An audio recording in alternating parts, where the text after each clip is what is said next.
నమస్తే. మర్తి వెంకట రామచంద్ర శాస్త్రి ఈరోజు మనం పరిచయం చేసుకోబోతున్నటువంటి వ్యక్తి. కానీ నేను ఇలా చెప్తే మీకు ఎవరికి అర్థం కాకపోవచ్చు. కానీ ఎంవీఆర్ శాస్త్రి అనగానే రెండు తెలుగు రాష్ట్రాల్లో ప్రధానంగా అటు రాజకీయ రంగం కానీ ఇటు పాత్రికేయ రంగం కానీ ఆయన గురించి తెలియని వాళ్ళు ఎవరు ఉండరు. నిజానికి ఆయన పరిచయం చేయడం అనేది ఒక పెద్ద సాహసం.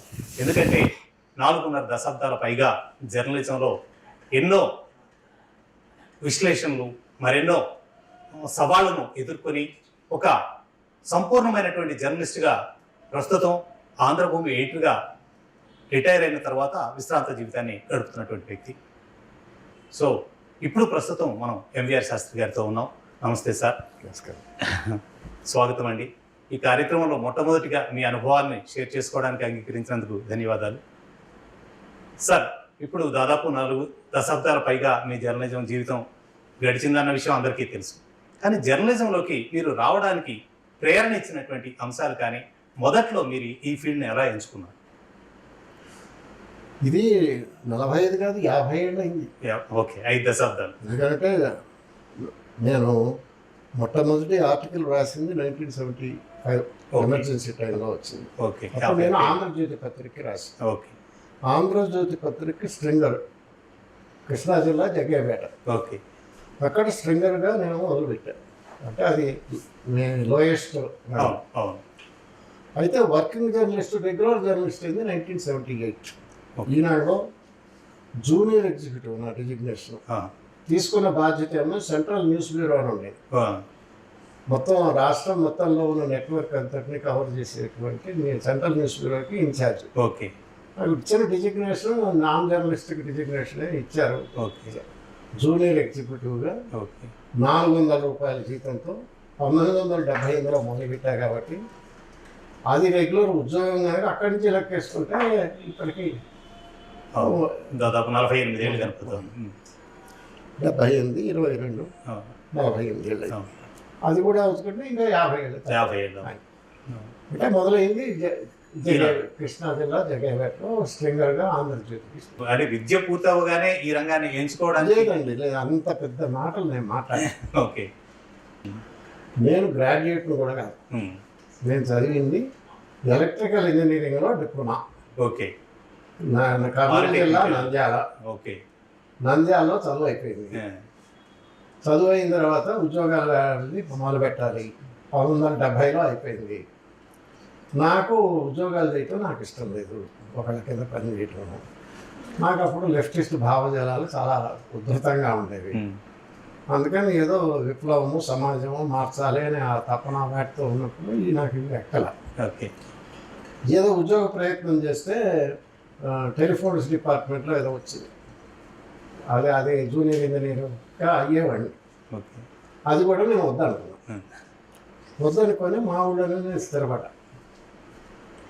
స్థిరపడిన తర్వాత కొన్నాళ్ళకి బాధ్యతలు అవి రావటము చేయటం అయిన తర్వాత ఉద్యోగం ఏదో ఒకటి అక్కడే పనిచేద్దామని అనుకున్నాం. అక్కడే పనిచేద్దామని అనుకుని నేను రామోజీరావు గారికి ఈనాడులో అప్పుడు విజయవాడ ఎడిషన్ పెడుతుంటాను. ఆయనకి నేను ఒక అప్లికేషన్ పంపించాను. ఓకే, నేను మాది నందిగామ దీనిలో ఆ నందిగామలో స్ట్రింగర్గా పనిచేయడానికి కృష్ణా జిల్లా జగ్గయ్యపేట ఆ ఏరియాలో స్ట్రింగర్గా ఉంటే అది కాస్త వాళ్ళు ఏదో రెగ్యులర్గా 50, 25 నెలకి ఇస్తారని చాలా పెద్ద అది కాక ఈనాడు కాస్త అప్పట్లో స్టార్ వాల్యూ స్టార్ట్ అయింది కదా, అందులో పనిచేద్దామని నేను ఒక లెటర్ పంపించాను. ఉద్యోగం ఇస్తానన్నది స్ట్రింగర్ ఉద్యోగం ఈనాడుకి. నా ఉత్తరం చూసి ఆయన పంపించాడు. ఓకే, రమ్మని లెటర్ వచ్చింది. మన రామానుజం గారిని తర్వాత న్యూస్ టుడే డైరెక్టర్గా ఐడియా. ఆయన నాకు మీరు ఒకసారి వచ్చి మాట్లాడదామని రమ్మన్నాడు. మీకు వెళ్తే నాకు సబ్ ఎడిటరు స్టాఫ్ రిపోర్టర్లకు ఇచ్చే క్వశ్చన్ పేపర్ ఒకటి ఇచ్చి రాయమన్నాను. నేను ఇది రాసి నాకు అది దానికోసమని నేను వెళ్ళా. ఏదో అడిగారు కదా రాయమంటే రాసి అది అయిపోయిన తర్వాత నీకు ఉద్యోగం ఇస్తాం హైదరాబాద్లోనే ఉండమన్నాను. నేను ఉన్నాను. నేను వచ్చిన ఉద్యోగానికి కోసం కాదు, మనం ఇంటి దగ్గర ఉండాలి. కాబట్టి నేను స్ట్రింగర్గా ఉంటే వీలైతే అది ఇవ్వండి, లేదంటే నాకు వేరే వ్యాపకాలు ఉన్నాయి అవి చూసుకుంటాను అని చెప్పాను. అంటే సరే ఎంత చెప్పినా నేను వెళ్ళా. అప్పుడు రామోజీరావు గారి దగ్గరికి పెట్టాడు. ఆయన చూసి ఏంటి నీ ప్రాబ్లం అంటే, నేను వాడి కింద పని చేయను, ఓకే, గడియారం చూసుకొని పని చేయటాలు నా వల్ల కాదు, ఈ బాసులు గీసులు డెస్క్ వర్క్లు నా ఒకటి పడదు, నేను అది స్వతంత్ర ప్రభుత్వం, నీకు బాస్ ఎవడో ఉన్నాడు, ఎక్కడ పని చేసినా ఎవడో ఒకడైతే ఉంటాడు కదా, నేనే అనుకో, నేనే నీ జోలికి రాను, వాటే ఇప్పుడు నువ్వు పని చేస్తానికి స్వేచ్ఛ ఉంటుంది, మరీ గడియారాలు చూసి పని చేయాల్సిందే లేదు, నాకు ఇంత నచ్చింది. ఓకే, ఆలోచించో చెప్తానన్నా. పోయిన తర్వాత మా నాన్న వాళ్ళు నేను ఇంకా ఆలోచించడానికి ఏముంది పోరాదా అన్నాడు. అదే ఇక మరి అప్పుడు అక్కడ ఆర్థిక పరిస్థితులు వగైరాలు వగైరా దీనివల్ల అదే ఏదో ఒక ఉపాధి అనేది రెగ్యులర్ ఇన్కమ్ ఉంటే మంచిదే కదా అని అనిపించి ప్రత్యామ్నాయ ఉపాధిని చదువుకేమో ఉద్యోగాలు అవును రాదు, వచ్చినా ఆ హైరార్కీ అవి నాకు పడదు కనుక వేరే ఆల్టర్నేటివ్ లేక ఆయన ఇచ్చింది నేను ఆఫర్ ఇచ్చాను. ఎలక్ట్రికల్ ఇంజనీరింగ్ లో డిప్లొమా చేసిన మీరు అక్షరం మీద అంత పట్టు ఎలా సాధించగలిగారు? అది ఎందుకు అంటే మా నాన్న అదే ఊళ్ళో ఆంధ్రపత్రిక విలేకరిగా ఉండేవాడు. ఓకే, ఆనరీ అంటే ఫ్యామిలీలో ముందు ఉన్నది. ఓకే, అందుకని ఆయన నాకు చిన్నప్పుడు ఆగస్టు 15 స్వాతంత్ర దినోత్సవం, రిపబ్లిక్ డేవి ఈ ఫంక్షన్లు కవర్ చేయటం వాడికి అప్పుడప్పుడు ఆయన వెళ్తున్నప్పుడు ఆయన పక్కన వెళ్ళి కూర్చునేవాడిని. ఓకే, అట్లా చిన్నప్పటి నుంచి కొద్దిగా రాత అలవాటైంది. తర్వాత విలేకరికి అనేది కాస్త దాని విలువది నేను వచ్చిన తర్వాత నేను వేరే పని లేదు కదా అని ఇప్పుడు కమ్యూనిస్ట్ పార్టీ అవును అన్ని రకాల భావజాలు వామపక్ష భావజాలం ఆ కార్యక్రమాలు ఉద్యమాలు వాటిలో ఉన్నప్పుడు దీన్ని కూడా నేను నా స్వయం శక్తితోనే కాస్త గ్రామీణ విలేకరిగా కాస్త సాగవి. ఓకే, దాంతో అది పూర్వానుభవం ఏమో అదేంది. దీని మీద రాయటంతో కాస్త జర్నలిజంలో నా అంతటి నేను నేర్చుకున్నాను. ఇప్పుడు ఏదో నేర్చుకున్నాను, నేను నేర్చుకున్నాను, నాకు కూడా గురువు స్వయం కృషి తప్ప ఇందులో నేను సెల్ఫ్ మేడ్ జర్నలిస్ట్. ఇప్పుడు ఎంతకాలం ఈనాడులో ఉన్నారు? దాని నుంచి ఎప్పుడు బయటకు వచ్చారు మీరు? నేను 78లో జాయిన్ అయ్యాను సార్. అంటే అది కూడా కారణం ఏంటంటే మీకు అర్థం, రామోజీరావు గారు ఏమో ఆయన ఒక పెద్ద మీడియా మొగలు కదా, ఆయన వచ్చి నాకు చెప్పి స్ట్రింగర్గా ఉద్యోగం చేసిన అడిగిన వాడికి నువ్వు రా నీ కండిషన్ నేను ఒప్పుకున్నా అంటే విని విచిత్రంగా కనపడవచ్చు. అవును, అప్పుడు పరిస్థితి ఏంటంటే ఈనాడులో పెద్ద స్ట్రైక్ జరిగింది. 75 ప్రసాద్ గారు వీళ్ళందరూ అయిన తర్వాత ఆ స్ట్రైక్ తర్వాత పెద్ద పెద్దలందరూ రిజైన్ చేసి వెళ్ళిపోయారు. ఓకే, పుత్తూరు వెంకటేశ్వరరావు గారు అప్పుడు అక్కడ అందరూ, వి హనుమంతరావు గారు, ఏబీ కెప్టెన్ వీళ్ళందరూ వెళ్ళిపోయారు. చాలా సీట్లు ఖాళీ అయినాయి. ఆయన మరలా మొత్తం రీఆర్గనైజ్ చేసుకునే పద్ధతిలో ఉన్నారు. ఓకే, అందువల్ల ఏంటంటే అప్పుడున్న జర్నలిస్టులు వాళ్ళు దానికి ఆయన అప్పుడున్న పరిస్థితుల్లో కొత్త వాళ్ళని తీసుకొని చేయటం తప్ప ఆయనకి లేకపోయింది. రన్ చేయటానికి టాలెంటెడ్ పర్సన్స్ ఎవరున్నారా అని వాళ్ళు చూస్తున్న సందర్భం. ఆ సందర్భంగా ఇంకోసారి అయితే బహుశా నేను జర్నలిజంలోకి వచ్చేవాడిని కాదు. అవును, అది నాకు కలిసి వచ్చింది. ఓకే, నేను రాసిన ఆర్టికల్స్ ఆయనకి పంపించాను. అప్పుడు రాసిన దాని అది వాళ్ళకి నచ్చింది, టాలెంట్ ఉందని అనిపించింది, అందుకని ఇచ్చారు. నేను తీసుకున్న పని ఏమిటి అని అంటే వి హనుమంతరావు గారు డేటా న్యూస్ ఫీచర్స్ చేశారు. తర్వాత ఆయన అక్కడ సెంట్రల్ న్యూస్ బ్యూరో ఎడిటర్, ఆయన డిజిగ్నేషన్ ఎడిటర్. ఓకే, ఆ పని నాకు అప్పుడు చెప్పారు. ఓకే, స్టార్టింగ్ నేను చిన్నవాడిని కదా, ఇప్పుడే ఎంతైనా వయసు కూడా చిన్నదే కదా, 26 ఏళ్ళు. అందుకని పూర్వానుభవం ఏం లేదు, కానీ జీతం ఎంత అని అడిగారు. అంటే నాకు అప్పుడు విశాలాంధ్ర పత్రికకి వెళ్ళారు, మా పార్టీ పత్రిక. సబ్ ఎడిటర్గా పనిచేయాలి కామ్రేడ్ అంటే సరే అనుకున్నాను. ఎంత ఇస్తారు అని అంటే వాళ్ళు 150 రూపాయలు. పెళ్ళి అయిందా అని అడిగారు. పెళ్ళి కాకపోతే 150. ఓకే, మరి పెళ్ళి అయితే ఎంత అంటే 250 ఉన్నారు. మరి పిల్లలు పుడితే నాకు అదేం లేదు, 250 నేను జీతం. సరే అది నాకు తెలిసి ఉద్యోగాల్లో వీళ్ళు ఇచ్చే ఉద్యోగానికి నాకు ఇంకా పెళ్లి కాలేదు కనుక 150 రూపాయలు నెలకు వస్తుంది అని నేను అనుకున్నా. మరి నేను కూర్చోవా కదా, అవును, రామోజీరావు ఆయన వచ్చి ఆఫర్ చేశారు కదా, అవును, అందుకని నేను చాలా పెద్ద యాస్ట్రానామికల్ ఫిగర్ అడగాలి కదా, అవును, జీతం ఎంత కావాలి అంటే నాకు 500 కావాలన్నా. అప్పుడు సబ్ ఎడిటర్కి 250 300 ఉండేది. ఓకే. నాకు ఈనాడులో కూడా 300 ఆ. సబ్ ఎడిటర్కి ఉద్యోగం. నేను 500 అడిగా. ఉమ్. ఆయన నాకు ఇస్తానన్న ఉద్యోగము ఈ నెలకు 1200 హనుమంతరావు గారు. పొజిషన్కి అయితే అది పొజిషన్కి ఆయన ఆల్రెడీ ఇస్తున్నారు. ఇస్తున్నవాడు 1200. 1200. అవును. బహుశా అంత ఇవ్వటానికి ఆయన సిద్ధపడే ఉన్నాడు. అదే ఇచ్చిన వాడు పిచ్చాడు. అంతేగా. అడిగిందే 500 అంటే వర్తి దొరుకుతుంది అక్కడ 700 తగ్గుతుంది. ఆయన అన్నాడు, నేను 400 ఇస్తాను నెలకి, 6 నెలలు అయిన తర్వాత ఆ. నువ్వన్నా 500 ఇస్తా, ఉమ్. తర్వాత ఇక నీ సంగతి నేను చూసుకుంటా అన్నాడు. ఇక అంతకన్నా ఏం కావాలి? అంతేగా. ఈయన ఎవడో నాకు నా మార్కెట్ రేట్ 150 ఫిక్స్ చేశారు కదా. అవును. అది వచ్చానండి. వచ్చిన తర్వాత ఆయన అన్నట్టే 500, ఆ తర్వాత 6 నెలలు కాక 600. నాకు 500 రూపాయలు ఫస్ట్ ఇంక్రిమెంట్ ఇచ్చినప్పుడు రామోజీరావు గారు కంగ్రాచులేషన్స్ అని ఓ లెటర్ పంపించాడు. గ్రీటింగ్ కార్డు, నీకు ఇప్పటి నుంచి నెల జీతం నీకు 100 రూపాయలు పెరిగిస్తుంది. తర్వాత బహుశా ఆయన 10,000 1,00,000 రూపాయలు జీతాలు ఇచ్చిన వాళ్ళు కూడా ఆయన తెలిసి కూడా ఉండదు. అంత పైకి వెళ్ళిపోయారు. అవును. అది కొంచెం అప్పుడప్పుడు ఎదుగుతున్న దశ కాబట్టి అప్పుడు నడిచింది. అట్లా 78 ఫిబ్రవరిలో చేరిన వాడిని 1990లో నవంబర్లో నేను ఆంధ్రప్రభ ఎడిటర్కి డిప్యూటీ ఎడిటర్గా వెళ్ళాను. ఓకే. అప్పటి వరకు ఈనాడులో చేశాను. ఉమ్. ఈనాడులో నేను చేసింది డిజిగ్నేషన్ అదైనప్పటికీ 3 రకాలు ఆయన నాకు రామోజీరావు గారు నాకు చాలా అవకాశాలు ఇచ్చారు. ఐ ఓన్ మై గ్రోత్ ఏదైనా ఉందంటే ఆయనకి నాకు ఫస్ట్ క్రెడిట్ ఆయనకి ఇస్తాను. ఓకే. ఆయన నా టాలెంట్ని నా సత్తాన్ని అన్ని పరీక్షించుకోవడానికి గుర్తించాడు. అవకాశాలు ఇచ్చేవాడు కావాలి కదా. లేకపోతే మీకు ఎంత టాలెంట్ ఉన్నా ఉపయోగమే ఏమవుతుంది? ఉండదు. అంతేగా. ఇక అక్కడే పడి ఉంటారు. అవును. ఆయన దగ్గరే ఉండేవాడిని. అదే ఫ్లోర్లో ఎడిటోరియల్స్ రాసేవాడిని. తర్వాత డెస్క్ ఇన్ఛార్జిగా పనిచేశా. ఉమ్. తర్వాత కొత్తగా వచ్చిన జర్నలిస్టులని ట్రైనింగ్ ఇవ్వడానికి, ఆ తర్వాత వాళ్ళకి ఈనాడుకి జర్నలిజం స్కూల్ అవన్నీ వచ్చిన తర్వాత వచ్చినాయి. అప్పట్లో వచ్చిన వాళ్ళకి కొద్దిగా ఒక్కొక్క బ్యాచ్లో 6 7 తీసుకునేవాడు. అంటే మొట్టమొదటి స్కూల్ నడిపారు. ఈనాడు తీసుకోవడానికి ముందు మార్గదర్శకులు చదవటం అది ఫుల్ ఫ్లెడ్జ్డ్గా జరిగింది. అవును.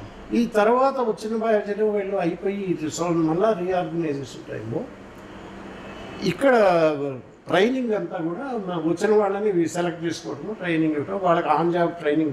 థెరిటికల్ కూడా రోజు డెస్క్లో నేను డెస్క్ ఇన్ఛార్జిగా పనిచేస్తూ, అంటే ఓ రకంగా చీఫ్ సబ్ ఎడిటర్, ఓకే, బాధ్యతలు నిర్వహిస్తూ పొద్దున్నే వచ్చి ఎడిటోరియల్ రాసి అదైన తర్వాత డెస్క్కు పోయి chief sub editor desk incharge పని చేసుకొని మళ్ళీ మధ్యలో ఈ ట్రైనీస్కి ట్రైనింగ్ ఇవ్వటం, ఈ 3 పనులు నేను చేస్తూ ఓకే, ఒకే టైంలో చేసాను. అది పెళ్లి కాలేదు, ఏమీ లేదు, ఉత్సాహంగా ఉండేది అప్పుడు పని. కాబట్టి అన్ని రకాల దాన్ని నన్ను ట్విస్ట్ చేసుకోవడానికి అక్కడ అవకాశం ఉంది. అలా 1990 దాకా అయింది. నేను ఎప్పటికైనా ఎడిటర్ కావాలని నాకు ఆశయం ఉండేది. అదే మాట ఆయనకి చెప్పా పోయేటప్పుడు, నేను ఎడిటర్ కావాలనుకున్నా. అది ఇక్కడైతే కుదరదుగా రామోజీరావు గారి పత్రికలో ఇంకో ఎడిటర్ ఉన్నాడు ఆయనే కదా. అందుకని ఆంధ్రప్రభ వాళ్ళు నన్ను అడిగారు. మనోజ్ కుమార్ సంతాలి అని ఆంధ్రప్రభకి రామ్నాథ్ గోయింకా అనమాట. ఆయన అప్పుడు ఏమైందంటే వాళ్ళకి మఫ్సిల్ కవరేజ్ అంతా చాలా వీక్గా ఉంది. ఆంధ్రప్రభ చాలా క్షీణ దశకి వెళ్ళిపోతే ఎందుకు అయింది, పేపర్ని పైకి తేవాలంటే ఏం చేయాలి అని వాళ్ళు ₹1,00,000 అప్పట్లోనే ₹1,00,000 ఖర్చు పెట్టి పెద్ద సర్వే చేయించారు. ప్రొఫెషనల్స్ ఉంది.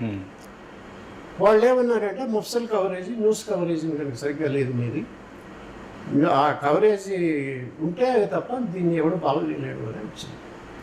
దీని విషయంలో ఎవడు గట్టివాడు అని వాళ్ళు మార్కెట్ సర్వే చేసుకున్నారు. ఓకే, చేస్తే ఈనాడులో నేను చేస్తున్నాను. అప్పుడు న్యూస్ బ్యూరో రిపోర్టర్లందరికీ ట్రైనింగ్ ఇవ్వటం, తర్వాత వాళ్ళందరికీ అసైన్మెంట్లు ఇవ్వటం, సర్క్యులర్లు పంపించటం, వాళ్ళకి అప్పుడప్పుడు మంచి హిస్టోరియల్ రాసిన వాళ్ళకి అవార్డులు ఇవ్వటం, నేను జిల్లాలకు వెళ్ళటం, స్ట్రింగాలను అపాయింట్ చేయటం, స్టాఫ్ రిపోర్టర్లు ఇవన్నీ చేస్తుండేవాడు. సో ఆ రకంగా అప్పట్లో అది అగ్రశ్రేణి పత్రిక ఈనాడే కదా నెంబర్ 1. అందులో ఇదే పని ఏం చేస్తున్నారు కాబట్టి వాళ్ళు నాకు దృష్టి పడింది. ఓకే, అప్పుడు నన్ను అడిగారు. వాకాటి పాండురంగారావు గారని ఆయన డిప్యూటీ ఎడిటర్గా వీక్లీకి, నేను డిప్యూటీ ఎడిటర్గా డైలీకి ఒకే రోజు వెళ్ళాను. ఓకే, అందుకని అక్కడ వాళ్ళని అడిగాడు. ఓకే, నేను డిప్యూటీ ఎడిటర్కి అయితే రాను, నేను నా జీవిత విషయం నేను ఆల్రెడీ నెంబర్ 1 ఇంగ్లీష్ నెంబర్ 1 డైలీలో. అవును. నేను అప్పుడు designation assistant editor, I was number 2. అవును. ఇక నాకు పైన అయితే ఎవరు లేడు. అంతేగా. మన రామోజీరావు గారికి నా బాస్ రామోజీరావు. అంతే కదా. అంటే నేను నెంబర్ 2. అంతే. నెంబర్ 1 పేపర్లో నెంబర్ 2గా ఉన్నాను. అవును. Number 1 number 2 paper. అవును. ఈనాడు తర్వాత వచ్చింది. అవును. అప్పట్లో అదే ఉండేది నెంబర్ 2గా ఆంధ్రప్రభ. అవును. అందులో ఎడిటర్ ఏమో పుత్తూరు వెంకటేశ్వరరావు గారు. ఆయన ఉండగా మళ్ళా నాకు ఇచ్చింది డిప్యూటీ ఎడిటర్ అంటే నేను నెంబర్ 2 కదా. అంతేగా. అంటే నెంబర్ 2 నెంబర్ 1లో నెంబర్ 2 నుంచి నెంబర్ 2లో నెంబర్ 2కి వస్తే నాకేం వస్తుంది. అంతేగా. మళ్ళా నేను ఎడిటర్ కింద వాటి కింద పని చేయాలంటే నాకు ఇప్పుడు ఎడిటర్ ఎవరు లేడు, నేనే ఎడిటర్గానే. అవును. అంతే ఐ రిపోర్ట్ మై బాస్. అంతే కదా. ఎడిటర్ అయినా ప్రొపరేటర్తో మాట్లాడుతుండాల్సిందే. అంతే కదా అని అంటే ఆయన అన్నాడు అదేం లేదు మాకు ఎడిటర్గా అపాయింట్ ఎవరు అనుకున్నాడు మా పుత్తూరు వెంకటేశ్వరరావు గారు. ఈ may retire soon. When it comes to వస్తే అప్పుడు దీక్షితులు గారని ఎడిటర్గా ఉన్నాడు, డిప్యూటీ ఎడిటర్గా ఉన్నాడు. టెక్నికల్గా మీరు నెంబర్ 3 అవుతారు, సీనియారిటీలో ఆయన అప్పటి నుంచి ఉన్నాడు కదా. ఓకే. కానీ ఎడిటర్గా ఎవరు పెట్టాలి అని ఆలోచించేటప్పుడు మేము don't necessarily go by seniority, we go by merit అన్నాడు. ఇంకా అంతకన్నా నేను చెప్పకూడదు అంటే అర్థమైంది. నేను సరిగ్గా పనిచేసి నా టాలెంట్ ప్రూవ్ చేసుకోవాలి. I will be given a fair opportunity to become editor. Okay fine అన్న. అప్పుడు ఎంత అంటే నాకు అడగటం రాదు, జీతాలు అడగటం. మా వాకాటి పాండురంగారావు గారికి అప్పుడే 9,000 ఆయన ఫిక్స్ చేసుకున్నాడు అదే రోజు నాకన్నా ముందే మాట్లాడు. ఓకే. నాకన్నా ఆయన చాలా సీనియర్ వయసులోనో అనుభవంలో. మరి ఇంకెందుకు ఆయనకి ఇచ్చినంత అదే డిజిగ్నేషన్ కదా, ఇక అందుకని అదే ఇచ్చారు నాకు. ఇద్దరు 9,000 రూపాయలు. అప్పుడేమో ఆంధ్ర ఈనాడులో పనిచేసినప్పుడు అసిస్టెంట్ ఎడిటర్గా నేను నెంబర్ 2 ఉంటే నా జీతం 4,200. ఓకే. అప్పటికే డబల్ దాటింది. ఎందుకంటే ఒక పెద్ద నాకు 9,000 జీతం అంటే ఆంధ్రప్రభలో ఒక ఆయన పెద్ద సీనియర్ జర్నలిస్ట్ ఉండేవాడు, ఎంఎస్ఎం గారు ఉండేవాడు. ఆయన నాకు ఫోన్ చేశాడు. ఆయన అప్పుడు పూర్వ పరిచయం ఉంది. ఓకే. గవర్నర్ జీతం వస్తున్నది నీకు, స్టేట్ గవర్నర్ జీతం సంపాదిస్తున్నావు, I'm very happy, proud of you అన్నాడు. 9,000 జీతం అప్పట్లో చాలా చాలా ఎక్కువ కదా. ఇన్ఫాక్ట్ పుత్తూరు వెంకటేశ్వరరావు గారికి కూడా తక్కువే. Editor not paid. ఆయనకి 6,000 ఎంతో ఉండేది అప్పట్లో. ఓకే. మేమిద్దరం ఈనాడు నుంచి తీసుకునే వరకల్లా మాకు 9,000 ఫిక్స్ అయ్యే వరకల్లా. మరి ఆల్రెడీ ఎడిటర్గా ఉన్నాడు కదా అని ఆయనకి 6,000 నుంచి ఆయనకు 10,000 జీతం కొంచెం పెంచాడు. అట్లాగే దీక్షితుల గారికి అప్పుడు 5,000 ఇచ్చేవాడు. ఓకే. డిప్యూటీ ఎడిటర్గా. మేమిద్దరం వచ్చాం కాబట్టి మా 9,000కి దీటుగా ఆయనకి 9,750, పుత్తూరు వెంకటేశ్వరరావు 10,000, వాళ్ళు మార్వాడేమో అలా పెంచారు. అట్లా that is how I joined Andhraprabha. Okay. This was in 1990 November 90. Okay. అక్కడికి పోయిన తర్వాత ఆంధ్రప్రభలో ఇండియన్ ఎక్స్ప్రెస్కి ఇక్కడ ఇంగ్లీష్ పేపర్ ఉండేది, తర్వాత న్యూస్ టైమ్ అని వచ్చింది కానీ దానికి అంత పెద్ద రాలేదు, ఇదిలో రాలా. ఇక్కడ ఏంటంటే ఇండియన్ ఎక్స్ప్రెస్ పేపర్. దీనికి చాలా అసలు దీన్ని ఎవరు పట్టించుకున్నాం. ఒకప్పుడు నెంబర్ 1 పేపర్ ఉండేది ఆంధ్ర ఈనాడు. ఈవెన్ 78లో విజయవాడ ఎడిషన్ వచ్చింది ఈనాడు, స్టార్ట్ అయింది. అప్పుడు ఆ రోజున వాళ్ళు ఫస్ట్ టైం 1,00,000 దాటారు. అప్పటి వరకు కూడా ఆంధ్రప్రభ నెంబర్ 1. ఓకే. సర్క్యులేషన్ పరంగా ఈ 78 నేను చేసిన సంవత్సరం కూడా నెంబర్ 2లోనే ఉండేది. ఓకే. ఎందుకంటే ఈయన విశాఖపట్నంలో మొదలు పెట్టారు, అప్పుడే ఎదుగుతుంది. ఆంధ్రప్రభని దాటేసింది ఈనాడు 78లో, అప్పుడే నేను. ఓకే. అంటే అంత ఫైల్ ఒకప్పుడు అంత బుద్ధతో విరిగిపోయింది, చివరికి క్షీణదశ. అప్పుడు నేను మళ్ళా రిపోర్టింగ్ వాటిని వీటిని అందరినీ న్యూస్ బ్యూరో ఇదివరకు ఏంటంటే ఇండియన్ ఎక్స్ప్రెస్ రిపోర్టర్లకి వీళ్ళు ఛాయాగ్రహాలు లాగా ఉండేవారు.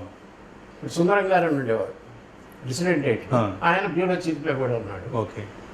అక్కడ చేసినవి వీళ్ళు చేయటమే కానీ దీనికంటూ ఎవరు ఒక ఇన్ఛార్జ్ ఎవరు. నేను వెళ్ళిన తర్వాత ఇండిపెండెంట్గా టేకప్ చేశాను. అప్పుడు న్యూస్ బ్యూరోను వగైరాలు చాలా పరిగెట్టించాము, మంచి పిచ్చి స్టోరీలు చాలా వేసాం. ఓకే. అది 90లో నేను చేస్తే 94 దాకా వచ్చింది. ఈలోపు ఏమైంది అని అంటే నాకు మరి వెళ్ళింది ఎడిటర్ అని అనిపించుకుందామని ప్రతివాడికి ఒక యాంబిషన్ ఉంటుంది కదా. నేను మొదలుపెట్టింది లోయెస్ట్, ఒక శృంగారుగా మొదలుపెట్టాను. ఈయన ప్రొఫెషనల్ Target ఎడిటరే కదా హైయెస్ట్. అదే లోయెస్ట్ ముందు చేరింది టార్గెట్ అనిపించుకుందామని ఉండేది, ప్రతివాడికి ఒకటి ఉంటుంది. అవును. అది ఇక్కడ వస్తుంది కదా అని అనుకుంటే వాళ్ళు అక్కడ కొన్ని కారణాంతరాలు ఇప్పుడు అవన్నీ ఎందుకులే కానీ దీక్షితులు గారు ఎడిటర్ చేశారు. పొత్తూరు గారు నేను వెళ్ళిన సంవత్సరానికి ఆయన మానేశారు, ఈయన వచ్చారు. వచ్చిన తర్వాత కూడా వాళ్ళ టు బీ ఫెయిర్ ఏంటంటే నేను ఎక్కడ పని చేసినా నాకు ఫుల్లెస్ట్ ఫ్రీడమ్ ఉండేది. ఎడిటర్గా పుత్తూరు వెంకటేశ్వరరావు గారు, మొదట్లో ఎగ్జిక్యూటివ్ ఎడిటర్గా దీక్షితులు గారు ఉన్నప్పటికీ టెక్నికల్గా నెంబర్ 3 అయినా నాకు పూర్తి స్వేచ్ఛ, ఫంక్షనల్ ఫ్రీడమ్ నాకు ఉండేది. ఓకే. వర్క్ పరంగా ఎక్కడ మీకు అడ్డంకులు లేవు. పరంగా I was the boss. Okay. మొహమాట మర్యాద కోసం ఆయన ఏదైనా చేస్తే డెసిషన్స్ ఎయిటర్కి అడ్రస్ చేసేవాడు. ఫలానా వాళ్ళని తీసేస్తున్నాం, ఇన్ఫార్మ్ చేయడం, ఫలానా వాళ్ళని పెట్టుకుంటున్నాం, ఫలానా వాళ్ళని పెట్టుకుందాం అని చెప్పడం. ఓకే. కాపీ నేను మద్రాసులో personnel chief manager personnel and administration ఆయన వెంకటకృష్ణ గారు, ఈసీవి గారు. ఓకే. ఆయనకి Manoj Kumar Santhalia proprietor, bank managing director. వాళ్ళ కాపీలో మేనేజర్కి ఒక కాపీ పెట్టి నా ప్రపోజల్ ఎడిటర్ గారికి పంపించాము. ఓకే. నేను పంపగానే అది మర్నాడు అక్కడికి వెళ్ళేది కంటైనర్. నెక్స్ట్ కంటైనర్లో తారీఖులో అప్రూవల్ అయిపోయి అపాయింట్మెంట్ ఆర్డర్ చేయమని చెప్పి వాళ్ళు చెప్పేవాళ్ళు. ఓకే. కాబట్టి అన్ని పద్ధతి ప్రకారం జరిగినట్టు ఉండేవి కానీ what ever I proposal was accepted by management. Okay. అందుకని నిరాఘాటంగా సాగిపోయింది అయింది. అందుకని ఎంతోమంది జర్నలిస్టులు తయారై ఎన్నో స్టోరీస్ బ్రేక్ చేశారు, అదే ఇండిపెండెంట్గా పనిచేశారు. అంటే నెక్స్ట్ దానికి రాబోయే ముందు ఇందాక మీరు ఈనాడులో ట్రైనింగ్ అన్నారు. దీన్ని మీ దగ్గర ట్రైనింగ్ పొందిన వాళ్ళు అద్భుతమైనటువంటి పొజిషన్స్ అనుభవించారు, కానీ అప్పట్లో విపరీతంగా నరకం అనుభవించేవాళ్ళు అనే ఫీల్ ఉండేది. ఏంటండి చాలా చిత్రహింస పెట్టేవాళ్ళు అని చెప్పేసి ఒక పక్కన ఆయన్ని సాటిస్ఫై చేయలేము అనేటువంటి అభిప్రాయం చాలా మందిలో మిమ్మల్ని రాసే వాటిలో కాపీ విషయంలో ఏది రాసినా సరే, ఒక స్క్రిప్ట్ మీరు చెప్పినా, ఒక టైటిల్ మీరు పెట్టినా సరే అంత ఈజీగా సాటిస్ఫై అవ్వరు అనేటువంటి ఒక అభిప్రాయం ఉండేది. అది ఎంతవరకు అనేది నాకు తెలియదు, కానీ నేను విన్నది అంతవరకు చాలా 100% కరెక్ట్. అదే ఈనాడులో ఉన్నప్పుడు కాదు, ఈనాడులో ఉన్నప్పుడు అండి నేను చేసిన రామోజీరావు గారు అని ఆయన కింద ఉండేవాడు. అవును. చాలా ఎటోరిస్ రాసాము. ఎన్టీ రామారావు గారు వచ్చినప్పుడు ఆయన దిగిపోయినప్పుడు చరిత్రాత్మకమైన ఎటోరిస్ రాసాము, అందరినీ ఎదుర్కొన్నాం. అవన్నీ ఏం చేసినా ప్రతిదీ రామోజీరావు గారికి డైరెక్షన్లో జరిగేది. He was proprietor, he was chief editor. చాలా యాక్టివ్గా చూసేవాడు, ప్రతిదీ ఏమొస్తుందో చదువుకునేవాడు, ఏదైనా ఆయన కన్సల్ట్ తీసుకుని చేయాలి. అందుకని ఎవడో ఇండిపెండెంట్గా యాక్షన్ తీసుకునేటువంటి స్వేచ్ఛ ఈనాడులో లేదు. It is highly centralized. కాబట్టి మీరన్నది ఈనాడులోది కాదు. ఓకే. చాలా మంది మీ శిష్యులుగా ఉన్న వాళ్ళ దగ్గర ఉండొచ్చు, ఎందుకంటే అప్పుడు నేను I was not an independent authority. Okay. ఆంధ్రప్రభలోకి వెళ్ళినప్పుడు ఈ పత్రిక రాక్ బాటం ఫస్ట్ నెంబర్ 1 స్థాయి నుంచి సర్క్యులేషన్లో భయంకరంగా పడిపోయి, ప్రొపరైటరే సర్క్యులేషన్ పడిపోతుంది, పేపర్ని ఏం చేయాలని ఆందోళన పడి దానికోసం చాలా డబ్బు ఖర్చు పెట్టి ఒక మా ఏజెన్సీని పెట్టి సర్వే చేయించాల్సిన పరిస్థితి అంటే యూ కెన్ ఇమాజిన్. అర్థం. The kind of doldrums. అక్కడి నుంచి దాన్ని పైకి తేవాలి. పైకి తేవాలి అంటే నేను వెళ్ళినప్పుడే ఈనాడు నుంచి వెళ్ళాను. ఈనాడు నుంచి నేను టాస్క్ మాస్టర్గా నాకు ఉండేది, పేరు ఉండేది. అందుకని అందులో రామోజీరావు గారికి కూడా కర్కోటకుడని, అప్పుడు జర్నలిస్ట్ యూనియన్లు అవన్నీ ఫైట్ చేసినప్పుడు ఒక ప్రొపరేటర్ తరఫున జర్నలిస్ట్ యూనియన్లు, ఎడిటర్లుగా ఉన్న వాళ్ళు కూడా వాళ్ళతో సంఘీభావం జరపటం, యూనియన్లు వర్కర్లు వీళ్ళందరూ కలిసి ఫైట్ చేస్తుంటే వీళ్ళందరినీ ఈ కర్కోటకుడైన ప్రొపరేటరు రాసి తీసి అవతల పడేస్తే అక్కడ సీట్లు ఖాళీ అయితే దాన్ని చేయటానికి ఊరు పేరు లేనివాడు, అసలు జర్నలిస్టే కానివాడు, జర్నలిస్ట్ డిజిగ్నేషన్ ఇప్పుడే మీకు అవును చెప్పాను, లేదు లేదు అవును చెప్పారు. అడ్మినిస్ట్రేటివ్ పోస్ట్ అన్నమాట. అవును అంటే ఏంటి, నేను అసలు ఆయనకి ఒక చెంచా అంటారు. అలాంటి వాడిని ఒకడిని తెచ్చిపెట్టుకొని పెడితే ఆ ఒక్కడు వచ్చి అందరినీ పని చేయటం ఏం చేస్తున్నారని ఉమ్. 3 రకాలుగా chief desk incharge, leader, writer అంటారు. అవును ఒక్కొక్క ఎడిటర్ తీసుకుంది అవును ట్రైనింగ్ ఇవ్వటం. అవును మూడిట్లోనూ నేను ఆ మాట చెల్లుబాటు కావటం చూస్తే అదే మీరైనా ఏమనుకుంటారు, ఓ మేనేజ్మెంట్ ఏజెంటు, అంతే. జర్నలిస్టులని చీల్చి చండాడేవాడు, అవును జర్నలిస్టుల ప్రయోజనాలు కాపాడనివాడు, ఇప్పుడు వచ్చి ప్రొపరైటర్ తరఫున పనిచేస్తున్నాడు అనేది ఎంత నీట్గా మీరే ఊహించండి. అవును నా స్టార్టింగ్ నుంచే అవును I started with lot of negativity ఉంటుంది. అవును ఈ సర్కమ్స్టెన్స్, నేను చెప్పిన సర్కమ్స్టెన్స్ లోనే ఉంటుంది. అదే నేను అంటే ఓపెన్ అవ్వడం కోసమే చెప్తున్నాను. అయింది కదా అది. అక్కడ. అది ఆ, ఆంధ్రప్రభలో అప్పట్లో ఏమనుకునేవాళ్ళు అంటే, ఆంధ్రప్రభ ఇప్పుడు లేదనుకోండి, అవును ఉన్న అప్పటి ఆంధ్రప్రభ, అది మారిపోయింది రండి పూర్తిగా. ఆంధ్రప్రభలో ఉద్యోగం అంటే గవర్నమెంట్ ఆఫ్ ఇండియాలో ఉద్యోగం అని అనుకునేవాళ్ళు. అవును అక్కడ ఒకసారి ఉద్యోగం అంటూ వస్తే ఎయిటర్లను అయితే తీసేస్తాడు ఉమ్. ప్రొపరేటర్. ఎప్పటికప్పుడు వాడికి ఉద్యోగం ఉంచినంతకాలం ఉంచుతాడు, తీసేస్తారు. ఎప్పుడు కావాలంటే అప్పుడు ఎయిటర్ వెళ్ళిపోతాడు. ఓకే ఎయిటర్లు పోతుంటారు కానీ స్టాఫ్ని ఎవడన్నా పెడితే వాడు హాయిగా రిటైర్ అయిపోవచ్చు, ఓకే పని చేస్తామని ఎవడాడు. ఆ, దీనికి హ్యాపీగా పనిచేయటానికి అలవాటు పడి బాగా విశ్రాంతిగా జీవితానికి గవర్నమెంట్ జాబ్ లాగా ఫీల్ అయిపోయారు. ఎవరికి వాళ్ళు అక్కడ మోతుబరులు అందరూ పెద్ద పెద్ద వాళ్ళు ఉన్నప్పుడు, ఉమ్. అప్పుడు జర్నలిజము పని చేయటానికి ఇంకోడెవడో ఈనాడులో ఉన్న ఒక ప్రొపరైటర్ ఏజెంట్, మేనేజ్మెంట్ ఏజెంట్, ఆ, వీడు అసలు వీడెక్కడ జర్నలిస్టు తీర్చి పెడితే మరి ఆ నెగిటివిటీ అంతా ఇక్కడ రాదు. వస్తుందిగా, ఒక ఐడియా ఉంటుంది ఆల్రెడీ ఇప్పటికే. వచ్చే వరకల్లా ఇక్కడ యూనియన్లు చాలా స్ట్రాంగ్. అవును ఈనాడులో యూనియన్ అనేది ఉండేది కాదు. అవును ఆంధ్రప్రభ ఇండియన్ ఎక్స్ప్రెస్లో యూనియన్ చాలా స్ట్రాంగ్. స్ట్రాంగ్. అవును వాళ్ళందరూ వాళ్ళకు వచ్చే ముందే ఒక ఫీడ్బ్యాక్, ఉమ్. ఒక రాక్షసుడు వస్తున్నాడు, ఇతను అందరినీ చీల్చి చెండాడుతాడు, మనుషులు తింటాడు, మానవత్వం లేదు అనేటువంటి చెప్తే పుత్తూరు వెంకటేశ్వరరావు గారు కూడా ఇట్లాంటి వాడికి బాగా ఆయనకి చెప్పటము, వాళ్ళైనా ఆయనకి ప్రాబ్లం ఇక్కడ ఇంకా చూడండి మీరు. నేను వెళ్ళినప్పుడు ఎడిటర్గా చెప్పాను, ఎడిటర్గా పుత్తూరు ఉన్నాడు. అవును ఆయన తర్వాత సక్సెసర్గా ఉండి ఉత్తరాధికారిగా అందరూ ముద్రపడిపోయిన వాడు దీక్షితుడు. ఆ, అటు ఆ ప్రొపరేటర్ గారు, ఎడిటర్ గారికి కానీ, పక్కనే ఉన్న పుత్తూరు వెంకటేశ్వరరావు గారికి కానీ, ఈ దీక్షితుల గారికి కానీ నా అపాయింట్మెంట్ తెలియదు. ఓ ఓకే నేను వస్తున్నాను, నన్ను తీసుకునే ఉద్దేశం ఉంది ప్రొపరేటర్. ఎందుకు అంటే he was not happy with the present system. Okay he wanted total change both in daily and weekly. Okay వీక్లీకే మొత్తం వాకాటి పాండురంగారావు గారిని ఐడెంటిఫై చేసుకున్నారు, ఉమ్. డైలీకి నన్ను ఐడెంటిఫై చేశారు ఆ, దాన్ని మొత్తం రిజ్యూమినేట్ చేయటానికి. నేను పిలిస్తే రాను, అవును ఆయన కనుక పిలిచి నేను నా చరిత్రలో చెప్పుకోదకు నేను ఎవరికి అప్లికేషన్ పెట్టాల. ఓకే నాకు వచ్చిన ఏ ఉద్యోగము నేను అప్లికేషన్ పెట్టారు. రామోజీరావు గారు స్ట్రింగర్ కోసం పెట్టి మా ఊళ్ళో స్ట్రింగర్ అయ్యాను లెటర్, రిటైర్ అయ్యే వరకు ఒకటే అప్లికేషన్. అదొకటే దీంట్లో మొదటి అంతే. application. ఆయన నాకు ఇచ్చిన పోస్ట్కి అదైతే అప్లికేషన్ కాదు, అవును అది ఆయన ఆఫర్ చేశాడు. అవును తర్వాత ఆయన నాకు లెటర్ రాశాడు 1978లో. నేను వచ్చిన తర్వాత నేను ఇంటికి పోయి మాట్లాడి ఆలోచించుకొని వస్తానని. ఆ, రామోజీరావు గారు ఉద్యోగం ఇస్తానంటే ఆఫ్టర్ ఒక స్ట్రింగర్, ఆ, నేను ఆలోచించి చెప్తాను, సరే అన్నాడు ఆయన.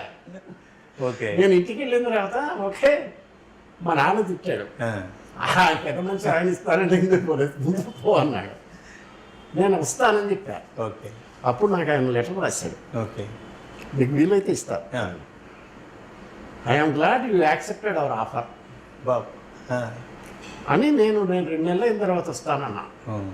అప్పుడు ఎప్పుడంటే 1978 ఫిబ్రవరి 10th నేను చేరా. అప్పుడే ఎలక్షన్స్ జరుగుతున్నాయి. మర్రి చెన్నారెడ్డి గారు, జలగాం వెంకటరావు గారు పోయి చెన్నారెడ్డి. మరి చెన్నారెడ్డి రావటం ఇందిరా కాంగ్రెస్ తరఫున పాత కాంగ్రెస్ కొత్త కాంగ్రెస్ వస్తుంది. అసెంబ్లీ ఎలక్షన్ జరుగుతుంది. అసెంబ్లీ ఎలక్షన్ జరుగుతున్నాయి కదా, వస్తే వచ్చి నీ పనిలో ఉంటే తర్వాత చూసుకోవాలి నాకు లెటర్ రాశాడు. అంటే అదే దాన్ని బట్టి అదే చెప్తుంది. ఆయన ఆఫర్ చేస్తే నేను తీసుకున్నాను అని. నా స్టార్టింగ్ పాయింట్ అది అక్కడ. ఆంధ్రప్రభలో ఏమైందంటే వాళ్ళు ఐడెంటిఫై నన్ను చేశారు కానీ మరి నన్నట్టే అప్రోచ్ అవ్వటం, నాకు అసలు ఉద్యోగం మారాలనే ఉద్దేశం కూడా లేదు. ఆలోచనే లేదు కదా. నాకు ప్లే గ్రౌండ్, నాకు రామోజీరావు గారు అంటే చాలా ఫ్యాసినేషన్ ఉండేది. ఆయన మాకు అక్కడ మీ అందరికీ తెలిసిన రామోజీరావు వేరు కానీ ఆయన చాలా కలిసి పనిచేయడంతో ప్లెజర్ టు వర్క్ విత్ చాలా బాగుండేది. అందుకని ఆ ఉద్దేశం లేదు. మరి ఎట్లా అనంటే వాకాటి పాండురంగారావు అని వాళ్ళు మాట్లాడి ఆయన్ని ఇంటర్వ్యూ చేసిన తర్వాత మనోజ్ సంతాలియా జాయింట్ మేనేజింగ్ డైరెక్టర్ డైరెక్ట్గా హైదరాబాద్ వచ్చాడు. ఓకే. సరోవర్ హోటల్ చూడండి, సెక్రటరీ అక్కడ అప్పట్లో అదే స్టార్ హోటల్ హైదరాబాద్. అందులో కూర్చొని ఆయన్ని ఇంటర్వ్యూ చేశారు. ఈ సంగతి నాకు తెలియదు. ఓకే. పొద్దున అయిపోయింది ఇంటర్వ్యూ ఆయనది. వాకాటి గారు వీక్లీకి డిప్యూటీ ఎడిటర్. ఆయన మారవాడి కదా, ఆయన పద్ధతిలో ఆయన అడిగాడు. సరే బాగానే ఉంది, డైలీ కూడా అనుకుంటున్నాం, do you have anybody in you అన్నాడు. అంటే నా పేరు చెప్పాను. అతను డిప్యూటీ ఎడిటర్ అంత స్థాయి ఎక్కలేదా, మీరు అసిస్టెంట్ ఎడిటర్ కూడా, you can consider him as news editor అన్నాడు వాకాటి గారు. అంతకన్నా ఆయన ఇస్తాడని ఆయన అనుకున్నాను. ఆయనకన్నా పెద్ద సీనియర్ తనకే deputy editor. Can I meet him అన్నాడు సరోవర్ హోటల్. ఓకే. అంటే అప్పుడు వాకాటి గారు నాకు ఫోన్ చేశాడు. Mister Manoj Kumar Santhalia wants to meet you, మీరేమన్నా రాగలరా? నేను ఉండేదేమో ఖైరతాబాద్ ఈనాడు ఆఫీస్. ఓకే. పనిచేస్తున్నా. నేను రమ్మంటున్నదేమో సరోవర్ హోటల్. ఎంత దూరం అండి? సైకిల్ మీద, అప్పుడు సైకిలే ఉండేది. వచ్చినా 10 నిమిషాలు అంతేగా. నేనన్నా నేను ఎడిటోరియల్ రాయాలి, బిజీగా ఉన్నా, బిజీ టైము నా పని 3:30-4 నేను పూర్తి చేస్తాను, 4 o'clock అయితే నేను రాగలను అన్నా. నా పక్కనే కూర్చునేవాడు వాకాటి గారు. ఆయన అంటే నాకు అపరిమితమైన గౌరవం. ఎందుకో ఏంటో ఆయన చెప్పలే, మిమ్మల్ని మా కలవాలంటున్నాడు. సరే అన్న అంటే ఆయన అడిగితే okay I wait for him అన్నాడు సంతాలియా. నేను 4 ఈయన ఉన్నాడు కదా, ఈయన అక్కడి నుంచి వచ్చిన తర్వాత నాకు బ్రీఫింగ్ ఇచ్చాడు. నేను వెళ్ళాను, కలిశాను. ఆయన సామాన్యుడు కాదు, ఇండియన్ ఎక్స్ప్రెస్ ఎంపైర్కి ఆయన జాయింట్ మేనేజింగ్ రామరావుది. మీకు ఆయన అవకాశం ఇస్తున్నాడు, మీకు అదృష్టం చాలా, న్యూస్ ఎడిటర్ అయినా సరే తీసేసుకోండి, లేదు రెసిడెంట్ ఎడిటర్ కూడా ఇస్తారేమో నాకు కనుక్కోవచ్చు అని అన్నాడు. అని చెప్పి నాకు బిజినెస్ పోయాడు. పోతే అక్కడ మణి అని మేనేజరే వెయిట్ చేస్తున్నాడు. సరోవర్ హోటల్కి వెళ్ళాం, మేము మాట్లాడుకున్నాం. మాట్లాడితే ఆయనలాగా మీకు డిప్యూటీ ఎడిటర్గా ఇస్తానన్నాడు. ఓకే. నేను సరే అన్నా. ఎప్పుడు జాయిన్ అవుతామంటే మీకు లెటర్ పంపిస్తానన్నాడు. ఓకే అనుకున్నాం. నేను మళ్ళీ ఆయనకి మా బాస్కి చెప్పాలి, ఇప్పటికిప్పుడు అంటే కాదు అంటే, మీరు సెండ్ మీద లెటర్ అన్నా. వచ్చేసాం. ఇది ఏది కూడా పుత్తూరు వెంకటేశ్వరరావు గారికి తెలియదు. ఓకే. అసలు మీ అపాయింట్మెంట్ గురించి తెలియదు, ఎడిటర్కి తెలియదు. విజయవాడలో ఉన్న డిప్యూటీ ఎడిటర్గా ఉండేవాడు, ఆయనకి తెలియదు. ఓకే. ఇప్పుడు నేను వెళ్ళా అంటే మీకు ఎంత డిసడ్వాంటేజ్. అంతేగా. ఇప్పుడు పుత్తూరు గారికి ఆయనకి మంచి సత్సంబంధాలు యూనియన్లతో వాటితో స్టాఫ్తో ఉండేది, పెద్ద మనిషి. ఆయనకి తెలియకుండా ఇంకోటి వస్తే మరి వాడిని ఒక పంచమాంగ దళమను ఏదైనా అనుకుంటారు కదా. ఖచ్చితంగా. అప్పుడు మరి వచ్చేవాడు కూడా పని చేయిస్తాడు అని అనుకుంటే మరి యూనియన్లో వగైరాలో స్ట్రాంగ్ చాలా రెసిస్టెన్స్. అట్లా నేను వెళ్ళినప్పుడు మన ఈయనకి తెలియదు కనుక నేను వెళ్ళే టైంకి ఎవ్రీ వన్ వాజ్ అగెన్స్ట్ మీ. అంతే కదా, ఆల్రెడీ వాళ్ళకి అలా స్టాఫ్ సీనియర్స్ డెస్క్లో వీళ్ళందరికీ ప్రతివాడు నా ఏదో దురభిప్రాయం పెంచుకున్న టైంలో నేను అడుగు పెడితే and I was expected to show results. వీళ్ళతోనే నేను పని చేయించాలి. నా టార్గెట్ ఎడిటర్గా కావాలనేది పెట్టుకున్నా కదా. దానికి తగ్గట్టు ప్రొఫెషనల్గా నేను నా ఎక్స్పర్టైజ్ చూపించాలి. నేను ఈయనకి పైరవీ చేసి ఆయన ప్లీజ్ చేయడం నాకు టైం లేదు కదా. అండ్ అఫ్ కోర్స్ వాళ్ళు పర్ఫెక్ట్లీ రైట్. వాళ్ళందరికీ నా మీద ఆ దురభిప్రాయాలన్నీ ఉండటానికి అన్ని అవకాశాలు అన్ని కారణాలు ఉన్నాయి. ఓకే ఇట్లా మొదలు పెడితే నాకు సుందరం గారు నాకు బాగా హెల్ప్ చేశాడు. ఓకే సుందరం గారు అప్పుడు ఇండియన్ ఎక్స్ప్రెస్ డిసిడెంట్ ఎడిటర్గా ఉన్నాడు హైదరాబాద్లో. ఆయన న్యూస్ బ్యూరో మొత్తం ఇన్ఛార్జిగా ఉన్నాడు. నేను రాకముందు మొత్తం ఆయన చూశాడు. ఓకే ఆయన నాకు హోల్ హార్టెడ్గా సపోర్ట్ చేశాడు. ఓకే ఆయన చెప్తాను అప్పుడు నేను కాళ్ళు అమ్మా అదంతా చేసేటప్పుడు అప్పుడు మీరు అన్నటువంటి స్టాఫ్తో పనిచేయించడం వాళ్ళకి అసలు అలవాటు లేదు. మీటింగులు పెట్టడం రాక్షసుడు అనే పేరు పరిగెత్తిచ్చా పూర్తిగా. పరిగెత్తిచ్చేటప్పుడు నాకు ఇంకొకటి బాగా నాకు సపోర్ట్ చేసిన వాడు నాకు కారణం మీరు చెప్తే కూడా నమ్మరు. కంచెల పూర్ణచంద్రరావు ఉండేవాడు. APUWJ okay Andhra Pradesh union of working journalist. ఆయన చాలా టాప్ లీడర్. ఓకే ఎంత లీడర్ అంటే నేను జగ్గయ్యపేటలో నేను చెప్పాను కదా ట్రేడ్ యూనియన్ కమ్యూనిస్ట్ పార్టీ పనులు చేసేటప్పుడు ఒకసారి ఈయన జర్నలిస్ట్ నాయకుడిగా మా ఊరు వచ్చాడు. వస్తే నేను బస్ స్టాండ్కి పోయి ఆయన వచ్చి ఆయన చీఫ్ గెస్ట్. ఓకే మా ఊళ్ళో మేమే ట్రేడ్ యూనియన్ పెట్టాం. ఓకే జగ్గయ్యపేటలో ట్రేడ్ యూనియన్ ఏపీ ఏఐటీసీకి బ్రాంచ్ ఒకటి పెట్టాం. ఓకే దాన్ని ఓపెన్ చేయడానికి పూర్ణచంద్ర వచ్చాడు. ఓకే ఆయన జర్నలిస్ట్ యూనియన్ రాష్ట్ర నాయకుడు. చాలా పెద్ద పేరు ఉండేది. మీకు తెలుసో తెలియదు. Is no more now. అటువంటి వాడు వచ్చి ఆయనకి బస్ స్టాండ్కి వచ్చి నేను తీసుకుని వెళ్ళి ఆయన కూర్చోబెట్టి పూర్ణచంద్రరావు గారు నేను ఇక్కడ పనిచేస్తున్నానండి నేను చెప్పిన వాడిని. He found me as his boss. Okay హైదరాబాద్లో ఆయన అప్పుడు నెల్లూరులో ఉండేవాడు. నెల్లూరులో రిపోర్టర్గా ఉండేవాడు, స్టాఫ్ రిపోర్టర్గా. అప్పుడు నేను ఆయనకి మాట్లాడటము చేయటము చేస్తే then he has to take my instructions. నేను ఆయనకి తగ్గట్టుగా నాకు చెప్పినట్టు ఆయన నాకు రిపోర్ట్ చేయాలి. కొద్దిగా ఎంబరాసింగ్ ఉండదు, వయసులో కూడా పెద్దవాడు, అన్నింటిలోనూ స్టేచర్ ఉండేది. ఆయన చెప్పాడండి శాస్త్రి గారు, ఇన్నాళ్ళకు ఒకటి సరైన మనిషి వచ్చాడు, పని చేయాలి ముందు జర్నలిస్ట్ ఉన్నవాడు. నేను ఐ సపోర్ట్ యూ ఫుల్లీ. ఈయనే కావాలి సరైన వాడు వచ్చాడు అని చెప్పి మీటింగుల్లో కానీ ఇంకో చోట కానీ ఏదన్నా చెప్పి ఇట్టగే మమ్మల్ని పుష్ చేయాలి, పుల్అప్ చేస్తుండాలండి మీరు అనుకుంటున్నారు. ఆ రకంగా అట్లాంటి వాళ్ళందరూ నాకు సహకరించారు. నిజంగా పనిచేసే వాళ్ళందరూ పని చేయగలిగి కూడా పనిచేసే అవకాశాలు లేకుండా స్టాగ్నేట్ అయిన వాళ్ళందరికీ అద్భుతమైన అవకాశాలు వచ్చినాయి. సో వాళ్ళందరికీ మంచి మా పూర్ణచంద్రరావు లాంటి వాడే నన్ను సపోర్ట్ చేశాడు. కానీ కొంతమంది ఎవరు పట్టించుకునేవాళ్ళు లేకపోతే కరప్షన్కి అలవాటు పడ్డవాళ్ళు, పని చేయటం మానేసిన వాళ్ళు, ఇష్టం లేని వాళ్ళు, పని చేత కాని వాళ్ళు, వీళ్ళందరినీ మరి నేను టాలరేట్ చేయలేను కదా. మీరు విన్నా అవన్నీ కూడా అవి చిత్రహింసలా, టార్చరా, వేధింపులా అన్నిటికీ ఐ ప్లేడ్ గిల్టీ.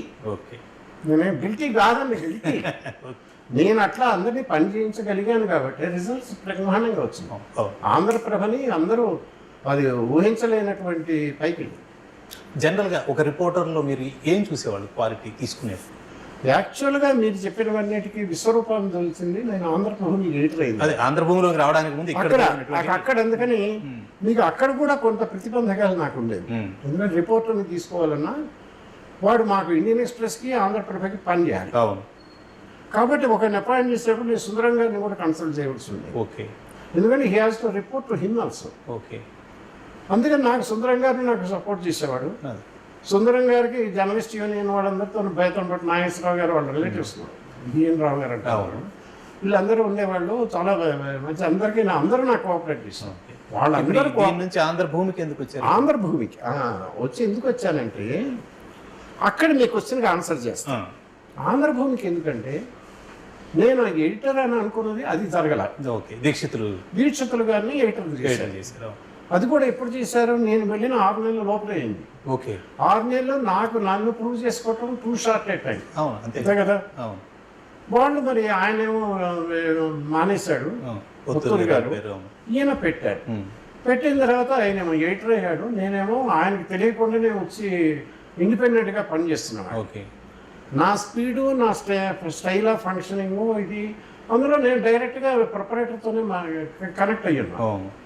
మేనేజర్లు వీళ్ళందరూ ఎవరున్నా నేను పని ఏ ప్రొపరేటర్తో మనం ఆయన నమస్తే నేను ఎప్పుడు పెట్టను. పని గురించి ఇది కావాలని అనేవాడు, చెప్పేవాడు, ఏ రాత్రి అయినా మాట్లాడేవాడు. ఓకే. ఇంత యాక్సెస్ నెంబర్ 2గా ఉన్నవాడికి ఉన్నప్పుడు, నెంబర్గా ఉన్నప్పుడు రకరకాల దురభిప్రాయాలు పాపం ఉండేవి. దీనివల్ల ఏంటంటే కొంత చికాకులు వగైరాలు అప్పుడప్పుడు కొద్దిగా వచ్చేవి. అవి కూడా నేను పట్టించుకోలేదు. కానీ మళ్ళా ఇక్కడ కూర్చొని నేను వచ్చింది దీనికోసం కాదు కదా, వస్తాను అనుకున్నది అవ్వలేదు కదా. కాబట్టి ఇంకా ఎన్నాళ్ళు ఇక్కడ అనేది నాకు ఉండేది. అదే టైంలో నాకు ఆంధ్రభూమి నుంచి వెంకటరామరెడ్డి గారు ఇచ్చాడు. 94. అదెందుకు వచ్చింది అని అంటే, ఆంధ్రభూమికి శిఖరాజు అని ఉండేవాడు, సి కనకాంబరరాజు, ఆయన వీక్లీకి డైలీకి ఆయన ఎడిటర్ని తీశారు. ఆయన రెండేళ్ళ జయప్రదంగా ఆంధ్రభూమి పాతాళానికి వెళ్ళిపోయింది. 20,000 18,000 సర్క్యులేషన్ పడిపోయింది. అంత కూడా ఉందా లేదు. అసలు పేపర్ ప్రింట్ అయ్యేది కాదు కొన్నాళ్ళు. రాత్రి 2ంటికి 3ంటికి పేపర్ తయారయ్యేది. 4-5ంటికి ప్రింట్ చేసేవాళ్ళు. చేసింది ఒక్కోసారి మరీ లేట్ అయ్యి ప్రింట్ వర్కర్స్ కనుక వెళ్ళిపోతే బయటకు కూడా వెళ్ళేది కాదు. 10 కాపీలు ప్రింట్ చేసి అడ్వర్టైజ్మెంట్ వాళ్ళకి ఇవ్వాల్సిన కాంప్లిమెంటరీ పంపించి తీసేవాళ్ళు. రీడర్స్కి వెళ్ళేది కాదు పేపర్. ఊహించరానటువంటి ఇది ఉండేది అప్పట్లో. దీని టైంలో ఇక వాళ్ళు ఎవరున్నారు, ఏం చేస్తారు అని అంటే, అప్పటికి నాకు బాగానే పేరు వచ్చింది. రాసిన ఆర్టికల్స్ ఉన్నాయి, కాలమ్స్ రాసేవాడిని. నాకు అందులో అక్కడ ఏంటంటే డెక్కన్ క్రానికల్ ఎడిటర్గా నాయర్ గారు ఉండేవాడు, టిఎంవి నాయర్. ఆయనకి కాస్త భావజాలము, నేను అగ్రెసివ్ హిందుత్వం అది మొదటి నుంచి. నాకు ఈ బీజేపీలు వగైరాలు ఈ పార్టీలతో సంబంధం లేదు, కానీ ఐడియాలజికల్గా నేను నేషనలిస్ట్, ఒక హిందుత్వం, అది కూడా ఉంది, నో నాన్సెన్స్ ఇవన్నీ ఉండేవి. ఇవి ఆయనకి ఉండేవి. కాబట్టి ఆయన ఉంటుండేవాడు. ఆ నాయర్ గారు వీళ్ళకి బాగా ఇన్ఫ్లుయెన్స్ చేశాడు. మీరు ఇంకా ఎందుకు పడిపోతున్నది, why don't you talk to Shastri garu అని అన్నాడు. అప్పుడు థామస్ గారు అని ఒక అక్కడ చీఫ్ ఎగ్జిక్యూటివ్ ఉండేవాడు. ఆయన నన్ను కాంటాక్ట్ చేయటం, నాతో సికింద్రాబాద్లో తాజ్మహల్ హోటల్లో కూర్చొని మాట్లాడాను. మరి జాబ్ ఇంటర్వ్యూ అక్కడికి ఆయన వచ్చాడు. నేను ఆఫీసులో పోను కదా, అక్కడికి వచ్చాడు. అక్కడ కాఫీ తాగుతూ మాట్లాడుకొని తర్వాత ఎడిటర్షిప్ ఏం లేదు, ఇది ఇస్తాము, మీరు ఎంత అంటే అంత అని అనుకున్నాను. మరునాడు నాగార్జున హోటల్లో వెంకటరామరెడ్డి గారిని కలిసేది, నేను కలిసాను, అయిపోయింది. అది అట్లా ఎడిటర్గా వచ్చి. అప్పుడు నా అంబిషన్, అది కూడా వాళ్ళు ఆఫర్ చేశారు, నేను దానికి కూడా ఆఫర్ చేశారు, టార్గెట్ రీచ్ అయ్యారు మీరు. అక్కడ 1994 డిసెంబర్ 12 ఎన్టీ రామారావు ముఖ్యమంత్రిగా నేను ఒకే రోజు పదవి స్వీకారం చేశాం. అందుకని గుర్తు. అదే రోజు నా కొత్త ముఖ్యమంత్రి అయిన రోజు. అప్పుడు అయిన వాడిని 2017లో 23 ఏళ్ల పాటు అవిచ్ఛిన్నంగా నేను ఎడిటర్గా ఉన్నాను. అది బాగానే పైకి వచ్చింది, బాగానే చేశాను. 2017లో అది కూడా నా కారణం ఏం లేదు, నాకు 65 ఏళ్ళు వచ్చిన తర్వాత నేను రిటైర్ అవుదాం అనుకున్నాను. అవుతాను అని 6 నెలల ముందే ప్రొపరేటర్కి చెప్పాను, లెటర్ ఇచ్చాను. అయిన తర్వాత అది అయిపోయిన తర్వాత వాళ్ళకి చూసుకోమని చెప్పారు. అయిన తర్వాత కూడా ఇంకా వాళ్ళేమో ఎట్టగొట్ట ఎదవరంగా ట్రాక్ చేస్తున్నారు. ఇక అందుకని నేను I forced my way out. I came out.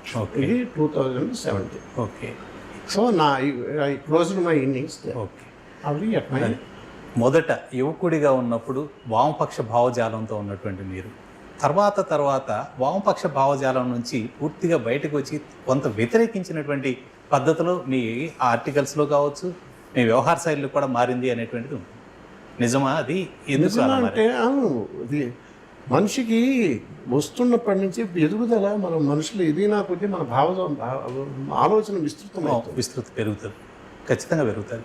ఒకటి ఏంటంటే, నేను దేన్ని కన్వెన్షన్గా నాకు ఇలాగే ఉంటుంది, ఇది ఇట్టగే ఉండాలి, ఇంకో రకంగా ఉండాలని ఎవడని నేను నమ్మను. సత్యం అనేది నా ఇష్టం, నేను అర్థం చేసుకుంటే ఉండాలి. నేను రేషనల్గా నమ్మాలి. అది నా క్వశ్చన్స్ అన్నిటికీ అదే ఆన్సర్ చేయాలి. అదేమీ లేదు, మూఢనమ్మటే అది మూఢనమ్మకం అంటారు. నాకు తర్వాత అర్థమైంది ఏంటంటే ఈ లెఫ్టిజము మామూలుగా మతాన్ని సూపర్స్టిషన్ మూఢనమ్మకాలను వీళ్ళదే పెద్ద మూఢనమ్మకం, ఇదే పెద్ద మతం. ఓకే. హిందూ మతంలో మీకు ఉపనిషత్తులని ఉన్నాయి. అవును. ఉపనిషత్తుల్లో ఉండేటువంటి మొట్టమొదటి ఇదేంటంటే don't believe anything, question everything. అసలు ఉపనిషత్తుల నిండా క్వశ్చన్స్ ఆన్సర్స్, నువ్వు ఏదే నమ్మకు. దేవుణ్ణి కూడా నమ్మాల్సిన పని లేదండి హిందూయిజంలో. సత్యాన్ని నమ్ము, సత్యాన్ని అన్వేషించు, పో, బుర్ర ఉపయోగించు, రేషనల్గా ఆలోచించు, ఆన్సర్ల కోసం ప్రయత్నించు, ముందుకెళ్ళు అనేది ఇది మోస్ట్ సైంటిఫిక్ అయినా, మోస్ట్ రేషనల్ అయినా. దీనికి ఇది నాకు దీన్నేమో నేను తిడుతూ వచ్చా. ఎందుకు అంటే స్టూడెంట్ డేస్లో నేను I was under the mistaken impression communism, Marxism, Leninism ఇదే సామ్యవాదం, పీడిత తాడిత ప్రజానీకము, వీళ్ళని మనం ముందుకు తీసుకెళ్ళాలి అని అంటే ఇక ఇట్లా పేదవాళ్ళ స్వర్గం వస్తుంది, అది వస్తుంది అని ఒక తమకంలో ఉన్నా. తమకము మామూలుగా కాదు, చేసేసింత తమకంలో ఉన్నప్పుడు అంటే అంత ఎమోషనల్ అటాచ్మెంట్ ఉండేది.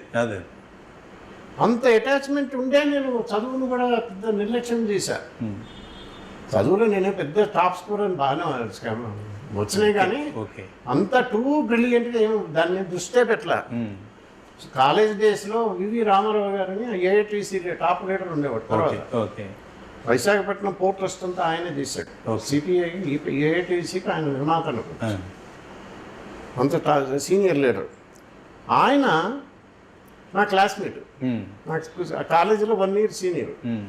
ఆయనతో తిరుగుతుండేవాడిని, చేసేవాడిని. కమ్యూనిస్ట్ పార్టీ మీటింగ్లు మా రూమ్లోనే జరుగుతుండేవి. రాంభట్ల కృష్ణమూర్తి గారు వాళ్ళు వీళ్ళు ఇక్కడికి వస్తుండేవాళ్ళు, క్లాసులు దీంతో నడిచింది. ఓకే. స్టూడెంట్ డేస్ అయిపోయి చదువు రాగానే కూడా ఇంతకు ముందు చెప్పే కదా, ఉద్యోగం కోసం ఎందుకు పోలేదంటే ఉద్యమం కోసం ఉద్యమం చేయాలి, ఉద్యోగాలు కాదు. ఇంచుమించు రాడికలే. అదే. అందుకని 1975 ఆ టైంలో ఇందిరాగాంధీ ఎమర్జెన్సీ వచ్చినప్పుడు కమ్యూనిస్ట్ పార్టీ వాళ్ళు 20 అంశాల కార్యక్రమం అని చెప్పి ఆమె సిపిఐ వాళ్ళు కాంగ్రెస్కి ఇందిరాగాంధీకి తోకలయ్యారు. వాళ్ళు ఎప్పుడు మాకంటే కళ్ళు తెచ్చుకోలే. మా నాయకులు చెప్పారు అంటే ఇక మరి ఇందిరాగాంధీ సోషలిజాన్ని తెచ్చేస్తుందని, దానికి ఆ 20 అంశాలు కరెక్ట్ చేయటం కోసం అని చెప్పి నేను మాలవాడలు, మాదిగవాడలు అంటారు, హరిజన వాడలు అనేవాడు అప్పట్లో. వాళ్ళ దళితుల ఇళ్ళకి వెళ్ళి, ఆ దళిత వాడలకు వెళ్ళి వాళ్ళకి వేలుముద్రలు వేయించి, మాకు వాళ్ళు పందులనే ఏదైనా కూస్తుండేవాడు అక్కడ వాళ్ళలు. అది చేస్తున్న దాంతోనే వస్తుంటే వాళ్ళ చెయ్య పట్టుకొని నేను ముద్రలు వేయించా. ఓకే. నాకు అసలు నా కులము మతము ఏమీ అసలు లేదు, నాకంతా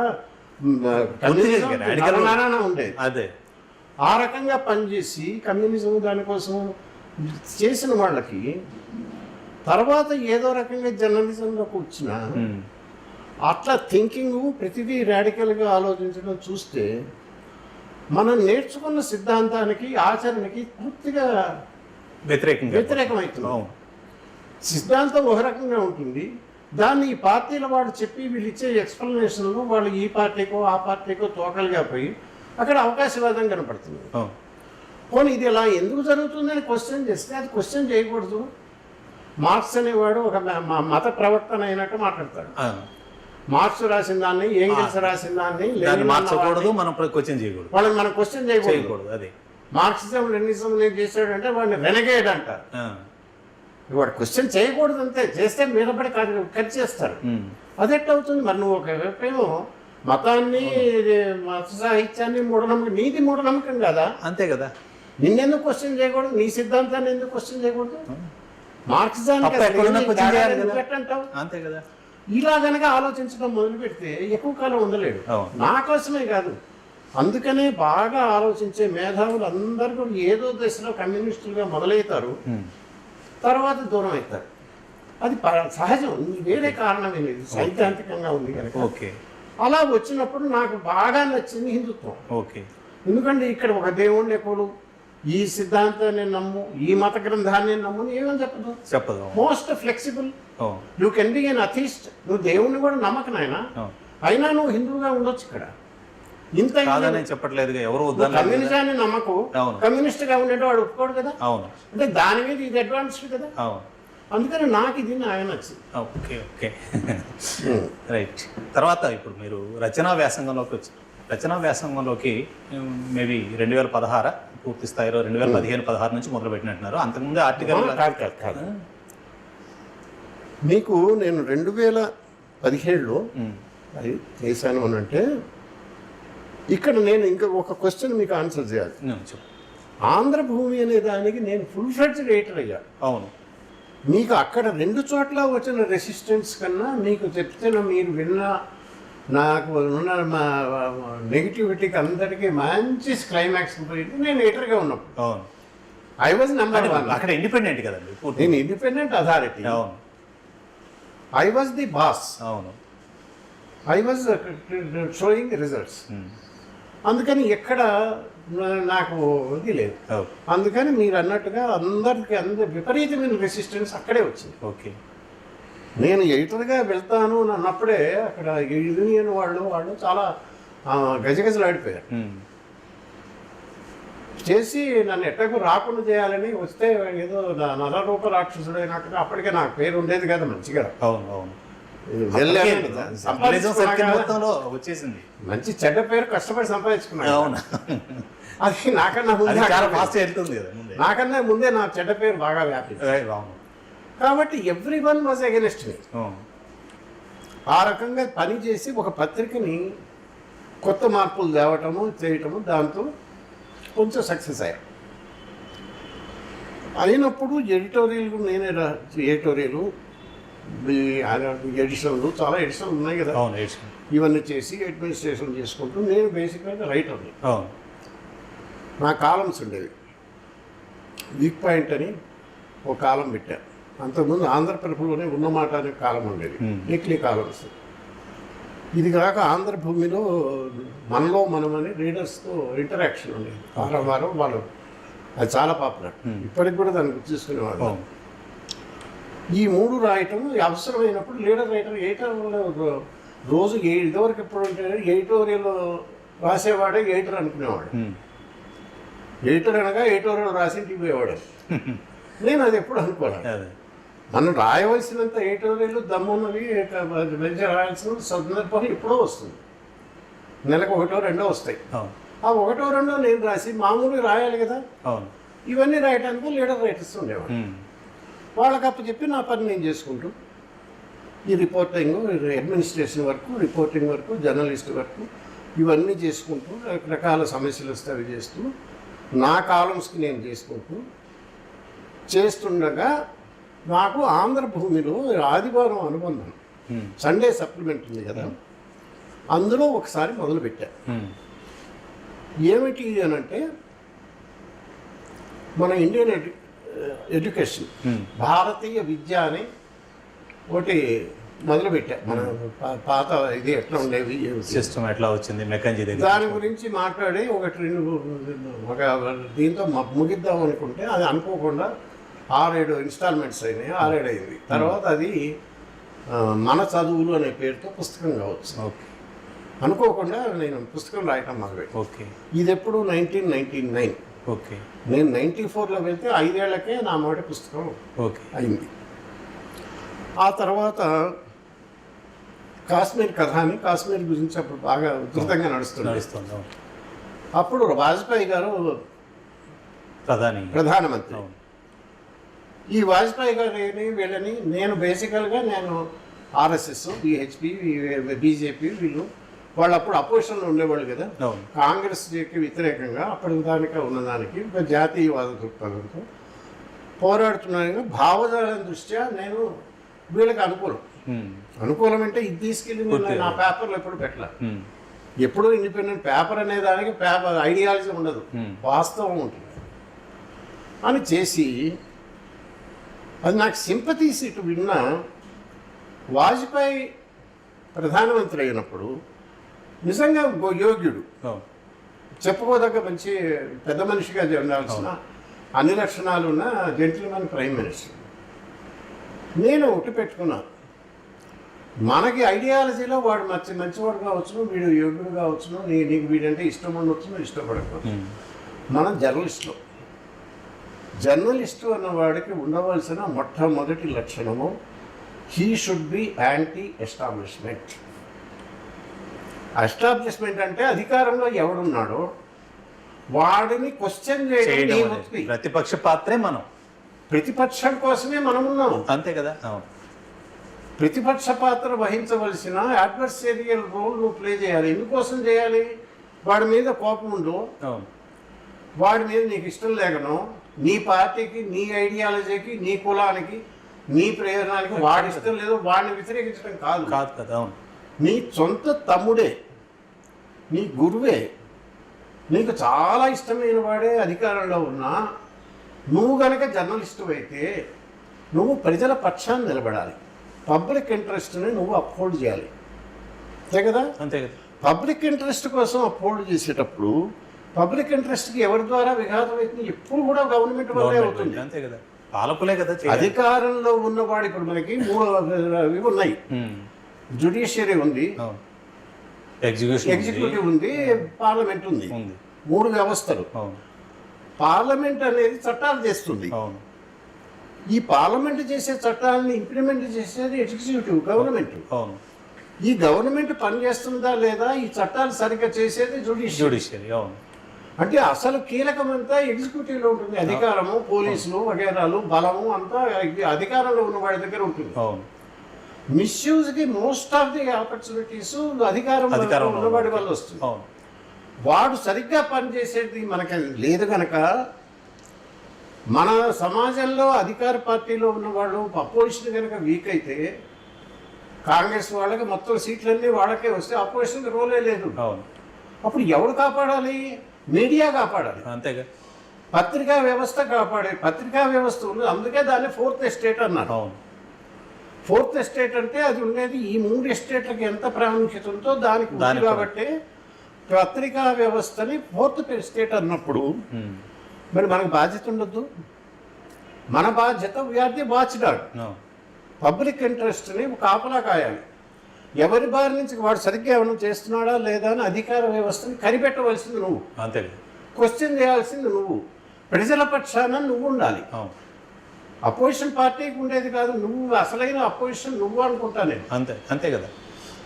ఇలా అనుకున్నప్పుడు నేను వాజ్పేయి అధికారంలో ఉన్ననాడు వాజ్పేయి గవర్నమెంట్ని I was highly critical. Okay. అప్పట్లో ముషారఫ్ వాళ్ళు ఇక్కడికి రావటము ఇవన్నీ జరిగినాయి కదా. అప్పుడు నేను ముషారఫ్తో ముషాయిరా అని అవన్నీ చాలా రాశాను. ఓకే. అప్పుడు ఆ కాశ్మీర్ వ్యవస్థ సమస్య గురించి రాయాల్సి వచ్చి ఇప్పుడైనా మీరు చూడొచ్చు, it was highly critical of Vajpayee government. Okay. మీరు చేస్తున్నది సరిగ్గా లేదనే చెప్పారు. అప్పుడు అది వచ్చింది. అది అయిన తర్వాత ఏమైందంటే వాజ్పేయి టైంలోనే మురళీ మనోహర్ జోషి అనే ఆయన హెచ్ఆర్డి మినిస్టర్గా ఉన్నాడు. ఆయన ఏం చేశాడంటే మొదటిసారి దేశానికి ఒక నేషనలిస్ట్ గవర్నమెంట్ వచ్చింది. ఈ వామపక్షాలు వీళ్ళ బారి నుంచి తీసుకుపోయి అసలు జాతీయవాద దృష్టితో భారతదేశానికి కావాల్సిన విద్యను మళ్ళీ మనం వాళ్ళకి ఇద్దామనే ఉద్దేశంతో టెక్స్ట్ బుక్స్ అన్నీ మారుస్తానని మార్చి ఇందులో ఈ కమ్యూనిస్టు వీళ్ళందరూ మతతత్వ వాళ్ళు, మిషనరీ ఏజెంట్లు, వీళ్ళు అందరూ కలిసి చెడగొట్టిన దాన్ని కాస్త ప్రక్షాళన చేయడానికి ఆయన పూనుకున్నాడు, హెచ్ఆర్డి మినిస్టర్. అది పెట్టంగానే వీళ్ళందరూ కలిసి ఆయన మీద పడ్డారు. ఈ అపోజిషన్ మేధావులు, సోకాళ్ళు మేధావులు, ఇక లెఫ్టిస్ట్ వర్గాలు, మిషనరీ వర్గాలు, వాళ్ళు ఇస్లామిక్ వర్గాలు అందరూ కలిసి మీద పడి పీకేశారు. గజగజలాంటి నువ్వు సాఫ్రనైజేషన్ చేస్తావు, కాషాయీకరణ చేస్తున్నావు విద్యని, ఎక్కడికి దేశానికి వేదకాలానికి తీసుకుపోతావా, అదా మేమేమో మహా ఇదన్నట్టు ఆయన అంటే. అప్పుడు నేను అసలు ఏమిటి విద్యా వ్యవస్థ ఏంటి, ఏం మార్చాలి, అసలు మనకున్న డిస్టార్షన్ అంటున్నాడు, ఏం జరిగింది నేను మొదలుపెట్టాను. అది మొదలుపెట్టింది నేను ఊరికే నా అంతటి నేను రాసి ఆదివారం అనుబంధంలో ఒక ఇన్స్టాల్మెంట్గా నేను మొదలుపెట్టిన వాడిని. అక్కడ మొదలుపెడితే అది 25 ఏళ్ళు సాగింది. ఓకే. అది వరుసగా పుస్తకాల తర్వాత అంటే ఒక్కొక్కటి మన One by.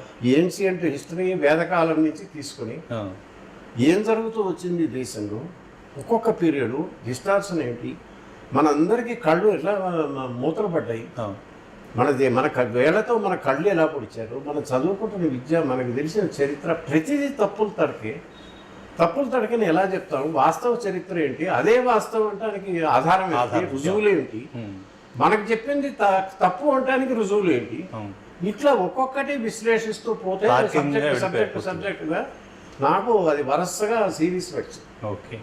అట్లా నేను గ్రంథకర్తనే. ఇవన్నీ ఎందుకు రాశా, నా సండే సప్లిమెంట్లో ప్రతి వారం వచ్చేది. ఒకటి ఫిల్ చేయడం ఇది ఒక సిరీస్ అవ్వగానే అది పుస్తకంగా వేసేవాళ్ళు, ఇంకో సిరీస్ తెచ్చుకునేవాళ్ళు. ఓకే. అది కంటిన్యూటీ అలా నడిచింది. దాంతో స్వతంత్ర పోరాటం దగ్గరికి వచ్చి మన నేతాజీ సుభాష్ చంద్రబోస్ స్వతంత్ర పోరాటం స్ట్రగుల్తో అది అయిపోయింది. అసలు దానికంగా నేను ఆథర్ అయ్యాను. ఓకే. ఇప్పటికి 25 పుస్తకాలు రాశాను. అట్లా నేను రాశాను. ఓకే. ఇప్పుడు ఇంత అనుభవం, ఇంత మందిని తయారు చేసి వేల మంది శిష్యులు ఉన్నారు ఈరోజు, ప్రత్యక్షంగా కావచ్చు, పరోక్షంగా కావచ్చు. గడిచిన 5-10 ఏళ్లలో జర్నలిజంలో చాలా మార్పులు చోటు చేసుకుంటూ వస్తున్నాయి. ఇవి మీకు ఏమనిపిస్తున్నాయి? అసలు జర్నలిజం బాధ్యత కరెక్ట్గా నడుస్తుందా? ఈ తరం జర్నలిస్టులు ఎలా ఉండాలని మనం అనుకుంటున్నాం? ఇది పెద్ద సబ్జెక్ట్ మీరు అడిగారు. ఎలా అయితే ఉండకూడదో అలా ఉన్నది ఇప్పుడు. సింపుల్గానే తేల్చేస్తున్నారు కానీ మీరు everything is wrong with the media. ఏది ఎలా ఉండకూడదో అవన్నీ అలాగే, ఎవ్రీథింగ్ ఈజ్ టాప్సిట్. అది ఒకటి. దీని మొత్తానికి కారణం ఏంటంటే మీడియా అనేది బతికున్నదా చచ్చిపోయిందా అనేది క్వశ్చన్ మార్క్. నేను మీడియా వాడిని, అవును, బేసికలీ జర్నలిస్ట్. అవును. 45 ఏళ్ల ఎక్స్పీరియన్స్తో, అంటే నా స్వయం కృషితో నాకేం కులం బలం లేదు, అవును, అర్ధబలం లేదు, అంగబలం లేదు, ఏ బలం లేదు. నా అంతటి నేను నా సెల్ఫ్ మేడ్ జర్నలిస్ట్గా మీరు నేను పైకి వచ్చి నేను నేర్చుకున్నదే జనాన్ని చేయడం. కాలేజీలకు పోలేదు, ఎవడు చెప్పలేదు, ఎవరి దగ్గర ఏమీ నేర్చుకోలేదు. ఈ రకంగా నేర్చుకుని ఇంతమందిని తయారు చేసిన తర్వాత నేను సగర్వంగా చెప్పుకోవచ్చు, నా జన్మ చరితార్థమే. యాజ్ ఏ ప్రొఫెషనల్ జర్నలిస్ట్ నేను చేయగలిగినంత నేను చేశానని పరిపూర్ణం ఉన్నది. ఆ మేరకు నేను గర్వపడుతున్నాను. ఎంతో కొంత మార్పులు తెచ్చారు. ఒక పత్రిక ఎలా నడపాలి, ఒక వార్తని ఎలా చూపించాలి, ఏమిటి అనే దాని విషయంలో కొన్ని మనం చేయగలిగిన చేసాం. అంతవరకు సంతృప్తి ఉన్నది, గర్వము ఉన్నది, ఇన్ని ఉన్నాయి. కానీ ఇవాళ నేను ఒక జర్నలిస్ట్గా చెప్పుకోవాలంటే నేను సిగ్గుపడుతున్నా.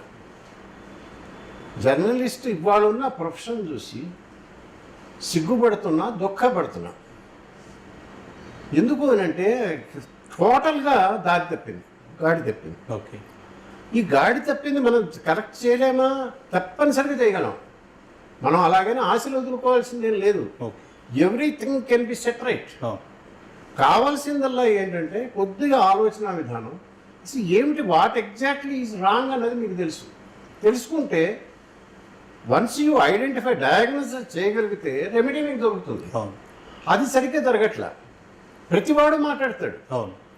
ఇవాళ దేశంలో ఒపీనియన్ లేనివాడు ఎవడు లేడండి. ప్రతివాడికి ఒక ఒపీనియన్ ఉంటుంది, ఖచ్చితంగా ఉంటుంది. ఎవరిని మీరు మాట్లాడించినా అందరూ యునానిమస్గా చెప్పేది, మహానుభావులు అందరూ చెప్పేది, మీడియా చెడిపోయింది, మీడియా కరప్ట్ అయిపోయింది, మీడియా టోటల్గా ఇదైపోయింది అని పాపం ప్రతివాడు చెప్తాడు. అవును. అందులో యునానిమస్గా ఉన్నది కదా ఉపన్యాసానికి. ఓకే. అందులో అంత బట్టిగా ఉన్నది. మరి ఎంతమందికి ఉన్నప్పుడు అది ఎందుకు తప్పింది, ఏమైంది, అందులో నీ బాధ్యత ఎంత, సమాజం బాధ్యత ఎంత అంటే మొట్టమొదటి ముద్దాయి సమాజం. సివిల్ సొసైటీ ఏదైతే ఉందో దానికి అది ఆన్సర్ చేయాలి. అంటే ఇవాళ మనం మాట్లాడుతున్న ప్రతివాడు ఫస్ట్ ఆన్సర్ చేయవలసింది, క్వశ్చన్ చేయవలసింది అతన్ని. ఇది మీకు ఎక్స్ప్లెయిన్ చేయాలంటే విప్లవించాలి. అందుకని మీరు ఆ రూట్ కాజ్కి పోకుండా ప్రతివాడు తిడుతున్నాడు.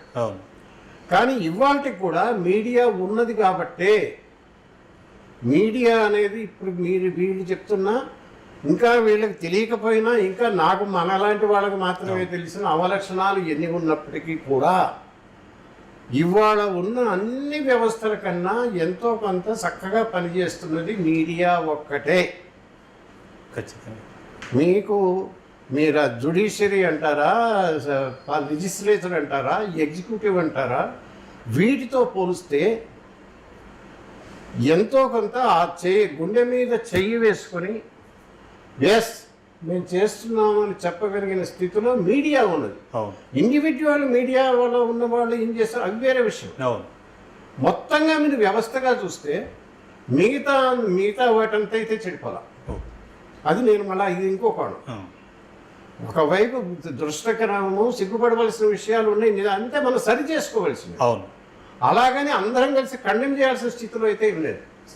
సరిదిద్దుకునే అవకాశాలు ఉన్నాయి. Yes, working journalist of India ఇప్పుడు ఒక అంటే తెలుగు రాష్ట్రాల్లో పూర్తి స్థాయిలో కూడా వీళ్ళందరినీ సంఘటితం చేసే జర్నలిస్టుని పూర్తిగా ఒక బాధ్యతాయుతంగా ముందుకు తీసుకెళ్లేటువంటి ప్రయత్నం చేస్తాం. ఈ యూనియన్ ఎలాంటి యాక్టివిటీ చేపట్టి జర్నలిస్టుల్ని అంటే ఇప్పుడు మనం అనుకుంటున్నటువంటి ఈ కోణంలోకి ఎలాంటి యాక్టివిటీ చేస్తే బాగుంటుందని? ఒకటి, ఈ క్వశ్చన్ ఆన్సర్ చేయడానికి నేను కాంపిటెంట్ కాదు. ఎందుకంటే ఈ జర్నలిస్టులు, యూనియన్లు, వేరాలు, నేను నాకున్న ఎక్స్పర్టైజ్ నేను చేసింది అంతా మీడియా అంటే మీరు సామాజిక కోణంలో మీరు చూసినటువంటి దాంట్లో నాయకత్వ బాధ్యత తీసుకొని ఏం చేయగలరు? ఏం చేయొచ్చు అంటేనండి, ఫస్ట్ ఆఫ్ ఆల్ యూనియన్ అనేది ఉంది. జర్నలిజంలో ఎవరైతే పనిచేస్తున్నారో జర్నలిజాన్ని నమ్ముకున్న వాళ్ళు ఉన్నారు. రెండే కేటగిరీ, నమ్ముకున్న వాళ్ళు, అమ్ముకున్న వాళ్ళు. అంతే. ఈ అమ్ముకుంటున్న కేటగిరీలో మీడియాకి యజమాన్య స్థానంలో ఉన్నవాళ్ళు,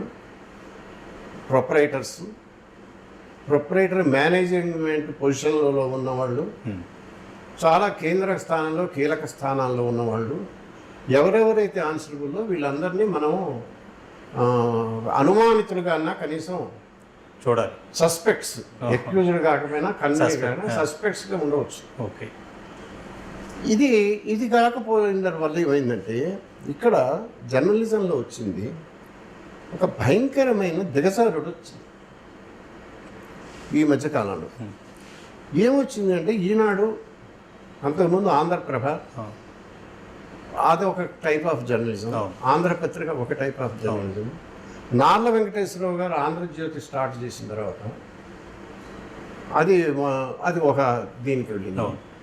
ఆంధ్రజ్యోతి నుంచి ఈనాడు జర్నలిజంలో వాళ్ళు కొన్ని మంచివి, దాన్ని చాలా ఇవన్నీ నేను మీకు చెప్పక్కర్లేదు. ఇలా చేసినప్పుడు జర్నలిస్టులు అనేవాళ్ళు, జర్నలిజంలో పనిచేస్తున్నాం, పత్రికా రంగంలో పనిచేస్తున్న వాళ్ళు అనేవాళ్ళు సగర్వంగా చెప్పుకోగలిగిన స్థితి ఉండేది. పనిచేసేవాడికి జీతం వచ్చేది. నేను ఈ పని చేస్తున్నాను, ఈ సంస్థలో పనిచేస్తున్నాను అంటే వాడికి జీతానికి అనుకున్న నెలకి జీతం వచ్చేది. అందువల్ల జీతం లేకుండా పనిచేయటం అనేది ఎరగం. రెండవది, నువ్వు తప్పుడు పని చేసేవాడు, ఈ రాజకీయ నాయకులకి వీళ్ళకి దగ్గరగా ఉండేవాడు, లంచాలు తీసుకునేవాడు, పొజిషన్ మిస్యూజ్ చేసేవాడు, తప్పుడు పనులు చేసేవాళ్ళు ఇప్పుడు కాదు, జర్నలిజం పుట్టినప్పటి నుంచి ఉన్నారు. ఇలాంటి వాళ్ళు ఎప్పటి వరకు ఉన్నా ఇవి తప్పుడు పనులని, మన పని దీన్ని ఉపయోగించి మనం డబ్బు తీసుకోవటం, పేపర్ పేరు చెప్పి ఇంకో దాన్ని చెప్పి వాడిని బలవంతం చేసో వాడి నుంచి లబ్ధి పొందటం అనేది ఒక నీచమైన విషయం అనేటువంటి విలువ జర్నలిజం మొత్తానికి ఉండేది. సమాజానికి ఉండేది, ఎడిటర్లకి ఉండేది, ప్రొపరేటర్లకి ఉండేది. ఇది ఉన్నంతకాలం వ్యవస్థ బాగానే నడిచింది. ఒక దశలో కట్టు తప్పింది. ఈ కట్టు తప్పటానికి ఒక రాకూడని వాళ్ళు ఈ మీడియాలోకి రావటం, వచ్చిన తర్వాత వీళ్ళు రుచి మరగటం, రక్తం రుచి మరిగిన తర్వాత పులి మ్యాన్ ఈటర్ అవుతుంది. పొరపాటున ఏదో యాక్సిడెంటల్గా జరగవచ్చు. ఈ రకంగా వీళ్ళు పేపర్ని మిస్యూజ్ చేయొచ్చు అనేటువంటిది రావటం. ఇంతకన్నా ముందు ఇంకోటి ఏం జరిగిందంటే పత్రికల్లో మాకు తెలిసిన మేము మొదట్లో, నేను కూడా చాలా లేట్ ఎంట్రెన్స్ అని చెప్పుకోవాలి. అప్పట్లో పత్రిక అనేది వార్తల కోసం చదువుతారు. ఈ వార్తలు కాక అడ్వర్టైజ్మెంట్లు ఉంటాయి. అడ్వర్టైజ్మెంట్ ఇచ్చేవాడు వార్తలు చదివే వాళ్ళకి నా అడ్వర్టైజ్మెంట్ చూస్తే వాడికి ఉపయోగం కాబట్టి వాడు పత్రిక వాళ్ళతో మాట్లాడుకొని అడ్వర్టైజ్మెంట్ ఇచ్చేవాడు. ఈ అడ్వర్టైజ్మెంట్లకి ఒక రేషియో ఉండేది. అవును మొదట్లో 65-35, అవును అంటే 65% న్యూస్, అవును 35% అడ్వర్టైజ్మెంట్. అడ్వర్టైజ్మెంట్ అవును అది ఎప్పుడన్నా 60-40కి వచ్చిందంటే చాలా విశేషంగా విచిత్రంగా చెప్పుకునేవాడు. అవును అది 50-50కి చిన్న చిన్నగా పెరుగుతూ వచ్చింది. అవును అంటే అడ్వర్టైజ్మెంట్లు ఏమో పెరగటము, వార్తల స్పేస్ ఏమో తగ్గిపోతూ వచ్చింది. అవును అది ఒక దశ. అవును ఆ తర్వాత ఏమైందంటే ఈ అడ్వర్టైజ్మెంట్ ఇచ్చేవాళ్ళు తెలివి మీరారు. అవును తెలివి మీరి మీ అడ్వర్టైజ్మెంట్ల కింద మాది పెట్టండి, ఈ పత్రికలో ఫ్రంట్ పేజీలో ఉంది అని అంటే ఫ్రంట్ పేజీలో ఇస్తే 20/3, 25/4 అంతే. అంటే ఒక మూల అవును ఒక కార్నర్ ఆ అడ్వర్టైజ్మెంట్, 1/4 లేకపోతే ఇయర్ ప్యానల్స్ అని ఇచ్చేవాడు. అవును అక్కడ తప్ప అడ్వర్టైజ్మెంట్ ఉండేది కాదు. అవును ఇవాళ జాకెట్ పేరు ఇవాళ ఫ్రంట్ పేజీలోనే అడ్వర్టైజ్మెంట్స్ తో నింపేస్తారు. అవును పేజీలు ఫ్రంట్ పేజీలో పైన మాస్ షేట్ ఉంటుంది, అడ్వర్టైజ్మెంట్ ఉంటుంది. అంటే అడ్వర్టైజ్మెంట్లు వచ్చి వార్తల్ని తోసేతలు పారేసినాయి. వెనక్కి నెట్టేసింది, కమర్షియల్ అయిపోయింది పూర్తి. అడ్వర్టైజ్మెంట్లు పోగా చివరికి ఏ దశకు వచ్చిందంటే దీని మొత్తానికి ఈ దిగజారుని మొదలుపెట్టిన వాడు టైమ్స్ ఆఫ్ ఇండియా. వాడేమన్నాడంటే వార్తలు చదివేది అడ్వర్టైజ్మెంట్ కోసం, పత్రిక బతికేది నడిచేది అడ్వర్టైజ్మెంట్ల కోసం. ఆ అడ్వర్టైజ్మెంట్లు పోగా మిగిలే స్పేస్ ఫిల్లర్స్ వార్తలని. ఓకే అందరూ అన్నట్టు. మార్చేశారు. ఆ కాన్సెప్ట్ వాళ్ళు ఎప్పుడైతే టైమ్స్ ఆఫ్ ఇండియా మారిందో అది నెంబర్ 1 చైన్. అవును అది ఆ వైరస్ అన్న చోటకు వచ్చింది. అవును వచ్చిన తర్వాత అడ్వర్టైజ్మెంట్లు తీసుకోవటము ఆగటము కాదు, వాడు ఇంకా తెలివి మీరాడు. నా అడ్వర్టైజ్మెంటే కదా మెయిన్ ఉండేది, అడ్వర్టైజ్మెంట్స్ ఇవి ఫెసిలిటేట్ చేయటం కోసమే వార్త ఉన్నదంటే మేము అసలు మూతుబరిలో మేం కదా, మాకు చెప్పినట్టు వార్తలు ఉండాలి, ఓకే మేము ఇలా రాయమంటే అలా రాయాలి, మా ప్రోడక్ట్ ఏదో చేస్తున్నాం దీనికి మీరు బాగా హైలైట్ చేయండి, చేస్తే మేము అడ్వర్టైజ్మెంట్ ఇస్తామంటే వీడు చచ్చుకుంటూ ఇస్తాడు. కంట్రోల్ దాటిపోయింది పూర్తిగా, వాళ్ళ చేతికి వెళ్ళిపోయింది. మీకు క్లాసిక్ ఎగ్జాంపుల్ ఏంటంటే ఇవాళ టీసీఎస్ అని ఉంది అవును నాసిక్లో. టీసీఎస్లో పనిచేస్తున్న దగ్గర లవ్ జిహాద్లు, సెక్సువల్ హరాస్మెంట్ జాగ్రత్తని ఇవాళే పత్రికల నిండా వచ్చింది. గోల అయిందా. అవును అయితే మెయిన్ స్ట్రీమ్ మీడియాలో నేషనల్ లెవెల్ నుంచి ఇక్కడ దాకా ఎక్కడ కూడా ఈ పెద్ద పెద్ద మడా పత్రికలు ఛానళ్ళ వాళ్ళు అది టీసీఎస్ అన్న పేరు రాలా మొదలు. యూట్యూబ్ ఛానళ్ళ వాళ్ళు సోషల్ మీడియాలో బయటకు వచ్చింది. అవును అది రాకుండా మూసేశారండి. ఎందుకు అంటే టాటా కంపెనీ, టీసీఎస్ టాటాస్ అంటే బిగ్గెస్ట్ అడ్వర్టైజర్స్. అవును అవునుగా. అలాగే ఇక్కడ కార్పొరేట్ ఇవి ఉంటాయి. మీరు చదివితే ఉద్యోగాలు కాంపిటేటివ్ ఎంసెట్ పరీక్షలకి వాటికి వీటికి జేఈ, ఐఐటి వీటికి 36వ ర్యాంక్, 3, 4, 5 అరుస్తుంటాడు. ఆ అడ్వర్టైజ్మెంట్లు పేజీలు అన్నీ నింపేస్తాడు కదా. ఆ కార్పొరేట్ కాలేజీల్లో ఎంతమందో ఆత్మహత్యలు చేసుకున్నారు. ఆత్మహత్యలు చేసుకుంటే బయటికి రావు. వాడు మొత్తం వైలేట్ చేస్తాడు. వర్కింగ్ అవర్స్ నామ్స్ ఏ నామ్స్ పాటించకుండా పిల్లల్ని పశువుల్లాగా బందెల దొడ్లో వేసి తాళం పెట్టడం, వాళ్ళు కొట్టడం, వాళ్ళ ఆత్మహత్య ఇన్ని జరిగినా వాటి పేర్లు కూడా బయటకు వచ్చేవి కాదు. ఇట్లా ఎందుకు అని అంటే వాడు అడ్వర్టైజ్మెంట్. ఈ అడ్వర్టైజ్మెంట్ ద్వారా వాళ్ళకి దాసోహం అనటం ఎప్పుడైతే అయిందో ఇక్కడున్న ఎడిటర్లకి ఎడిటోరియల్ ఫ్రీడమ్ అనేది పోయింది. నువ్వు ఏది రాస్తావో ప్రజా ప్రయోజనాలు కాదు, అడ్వర్టైజర్ ప్రయోజనాలు, పోషకుడు ప్రయోజనం అయిపోయింది. ఆ అడ్వర్టైజర్ ప్రయోజనాలకు తగ్గట్టు మనం రాయాలనేవాడికల్లా ఈ అంబానీలు, అదానీలు, వీళ్ళు ఉన్నారే, వీళ్ళకి రాజ్యం అయిపోయింది. ఇది ఒకటి. దీని విషఫలితం ఇంకోటి ఏమొచ్చిందంటే ఈ రుచి ఇక్కడ చిల్లర వాళ్ళందరికీ వచ్చింది. ఈ వైరస్ అనేది వచ్చిన తర్వాత దాని విష ప్రభావాలు. వీడేమన్నాడంటే పత్రిక నడపడానికి స్ట్రింగర్లందరికీ ఉద్యోగాలు ఇచ్చేవాళ్ళు, జీతాలు వదిలేవి.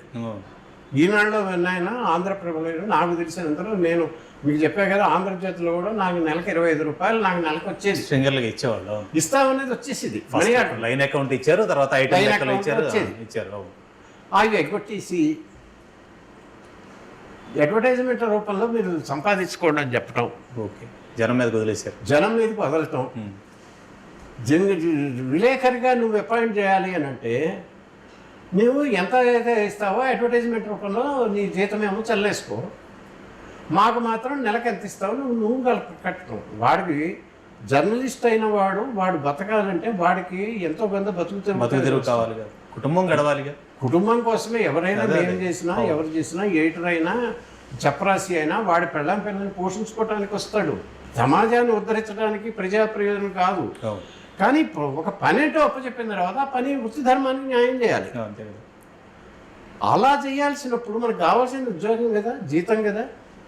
ఆ జీతం ఇవ్వటం మానేసి మా దగ్గర ఉద్యోగం కావాలి అని అంటే నువ్వు మాకు ఎదురివ్వాలి అనేటువంటి విధవ సంప్రదాయాన్ని కొన్ని పత్రికలు పెట్టినాయి. తర్వాత ఛానళ్ళు అందుకున్నాయి. దాంతో జిల్లాలో వాళ్ళు డిస్ట్రిబ్యూటర్లకు ఇచ్చినట్టు ఇవ్వటం. ఆ జిల్లాలో మొత్తం వాడు నెలకింత అని కంపెనీకి కట్టడం. వాడు ఏ అడ్వర్టైజ్మెంట్ తెస్తే ఈ అడ్వర్టైజ్మెంట్ వేసేస్తాడు. ఎవడి మీద ఏది రాస్తే అది రాస్తాడు. ఏ రాజకీయ నాయకుడి మీద వాడు చేసినా, ఏ చెత్త రాసినా వీళ్ళు వేస్తారు. వాడు వీడిని ఎత్తుతాడు, కింద పడేస్తాడు, ఇది చేస్తాడు, వాడు అడ్వర్టైజ్మెంట్ తెచ్చుకుంటాడు, ఇది చేస్తాడు. ఈ దరిద్రాలన్నింటినీ పత్రికలు ప్రపోజ్ చేయటం. వాడు కింద పనిచేస్తున్న వాడిని బ్లాక్మెయిల్ చేశాడు. వాడు జీతం ఇవ్వకుండా. జీతం ఇవ్వకపోతే మరి వాడు బతకాలి కదా. అందరూ అదే పని చేస్తున్నారు కదా. అక్కడ ఉన్న ఛానల్ ఓనర్ అదే చేస్తున్నాడు, ఎడిటర్గా ఉన్నవాడు అదే చేస్తున్నాడు, అందరూ వీడు అదే పని చేస్తాడు. So everyone has been made corrupt. System అలా తయారవటంతో మీరు ఇవాళ జర్నలిస్టులు అందరూ బాధితులండి. అందరూ అనుకోవటం జర్నలిస్టులు అందరూ కరప్ట్ దాని కాదు. వాడికి వేరే గతి లేదు.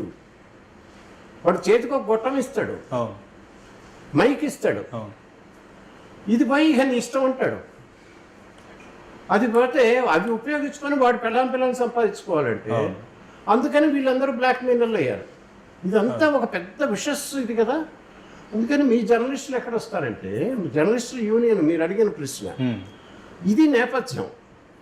ఇక్కడ పనిచేస్తున్న ప్రతి వాళ్ళని ఈ ప్రొపరేటర్లుగా ఉన్న వాళ్ళే కరప్ట్ ఫెలోస్గా చేసి బ్లాక్మెయిలర్లను ప్రోత్సహించినప్పుడు కాస్తో కూస్తో వృత్తి ధర్మము పనిచేయాలి అనేది సిన్సియర్గా పనిచేసే వాళ్ళకి ఫ్రస్ట్రేట్ అయిపోతారు.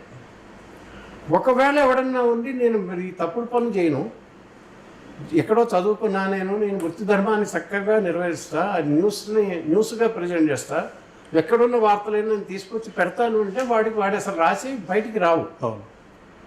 ఒకవేళ వాడు తప్పి చెప్పి వాడి వార్త ఏదన్నా వేసినా ఆ వార్తను అడ్డం పెట్టుకొని డబ్బులు సంపాదించుకుంటున్నారు వీళ్ళు.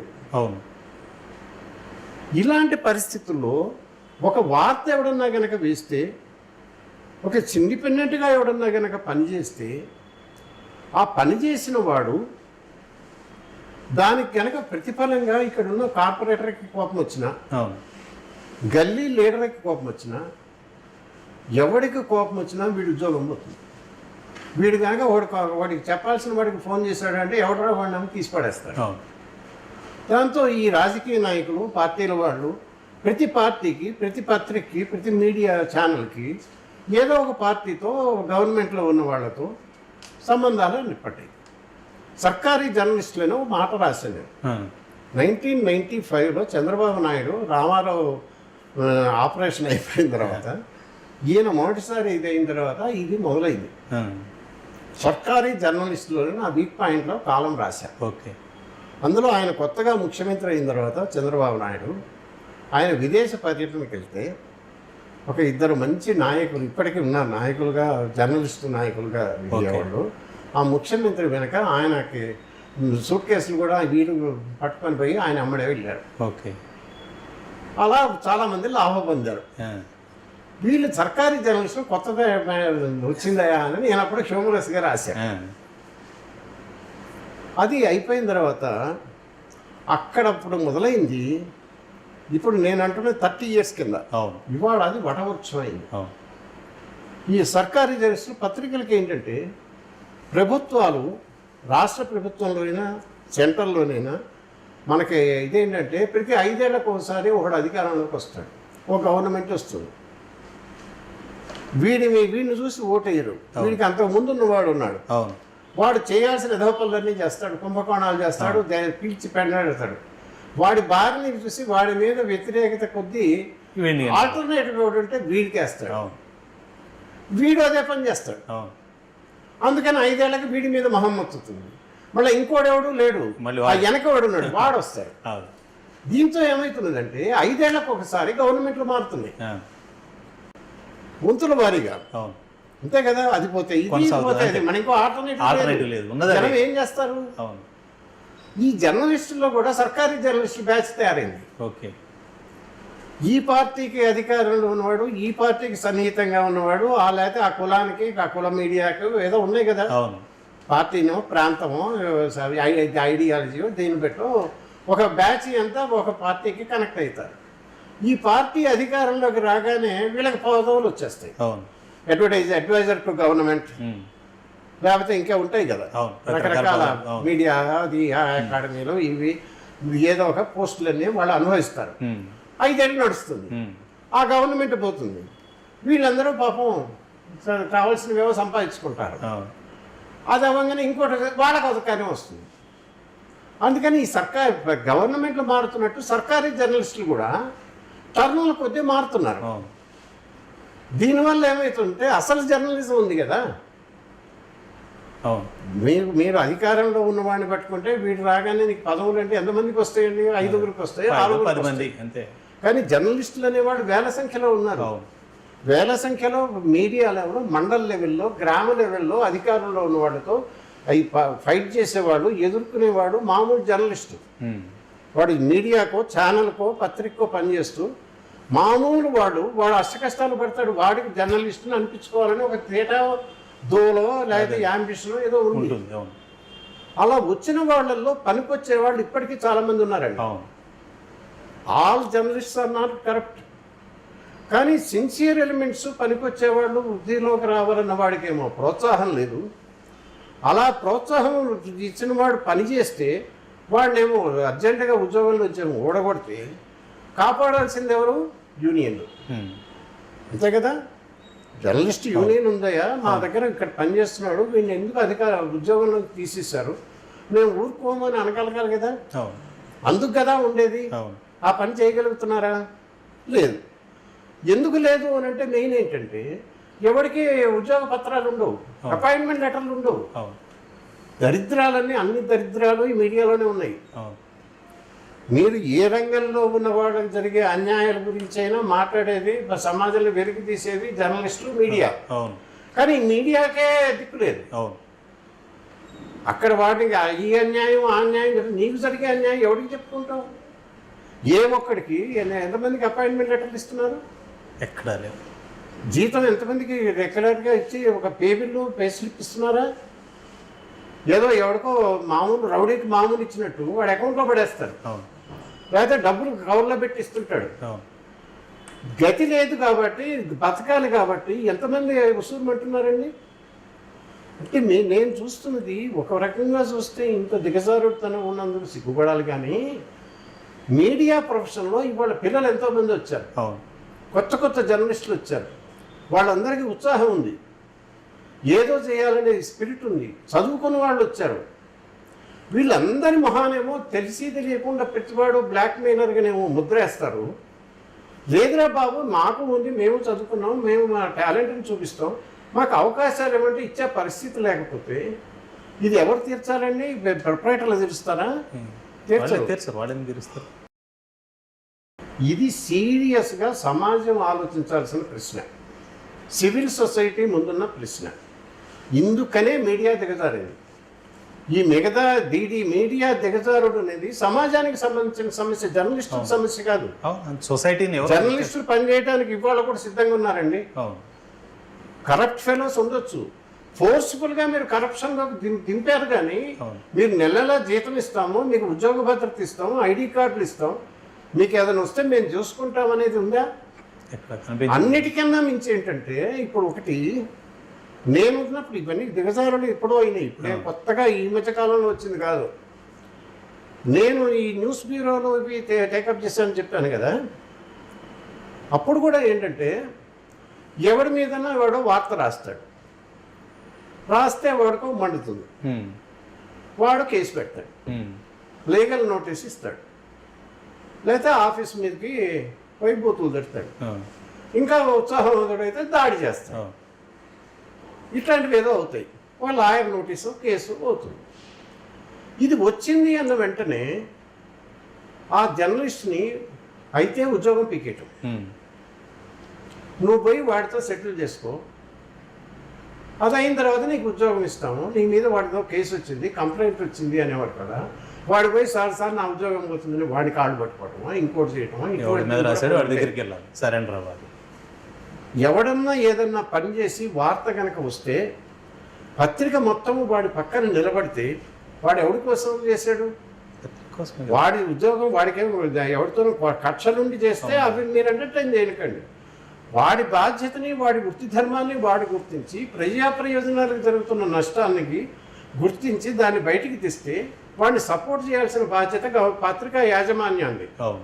అక్కడ ఎడిటర్గా ఎవడుంటే వాడిది. ఇది ఒకప్పుడు ఉండేది కాదు. అది ఉండటం వల్ల కేసు వచ్చింది అంటే వాడు గజగజలాడే పరిస్థితి ఉండేది.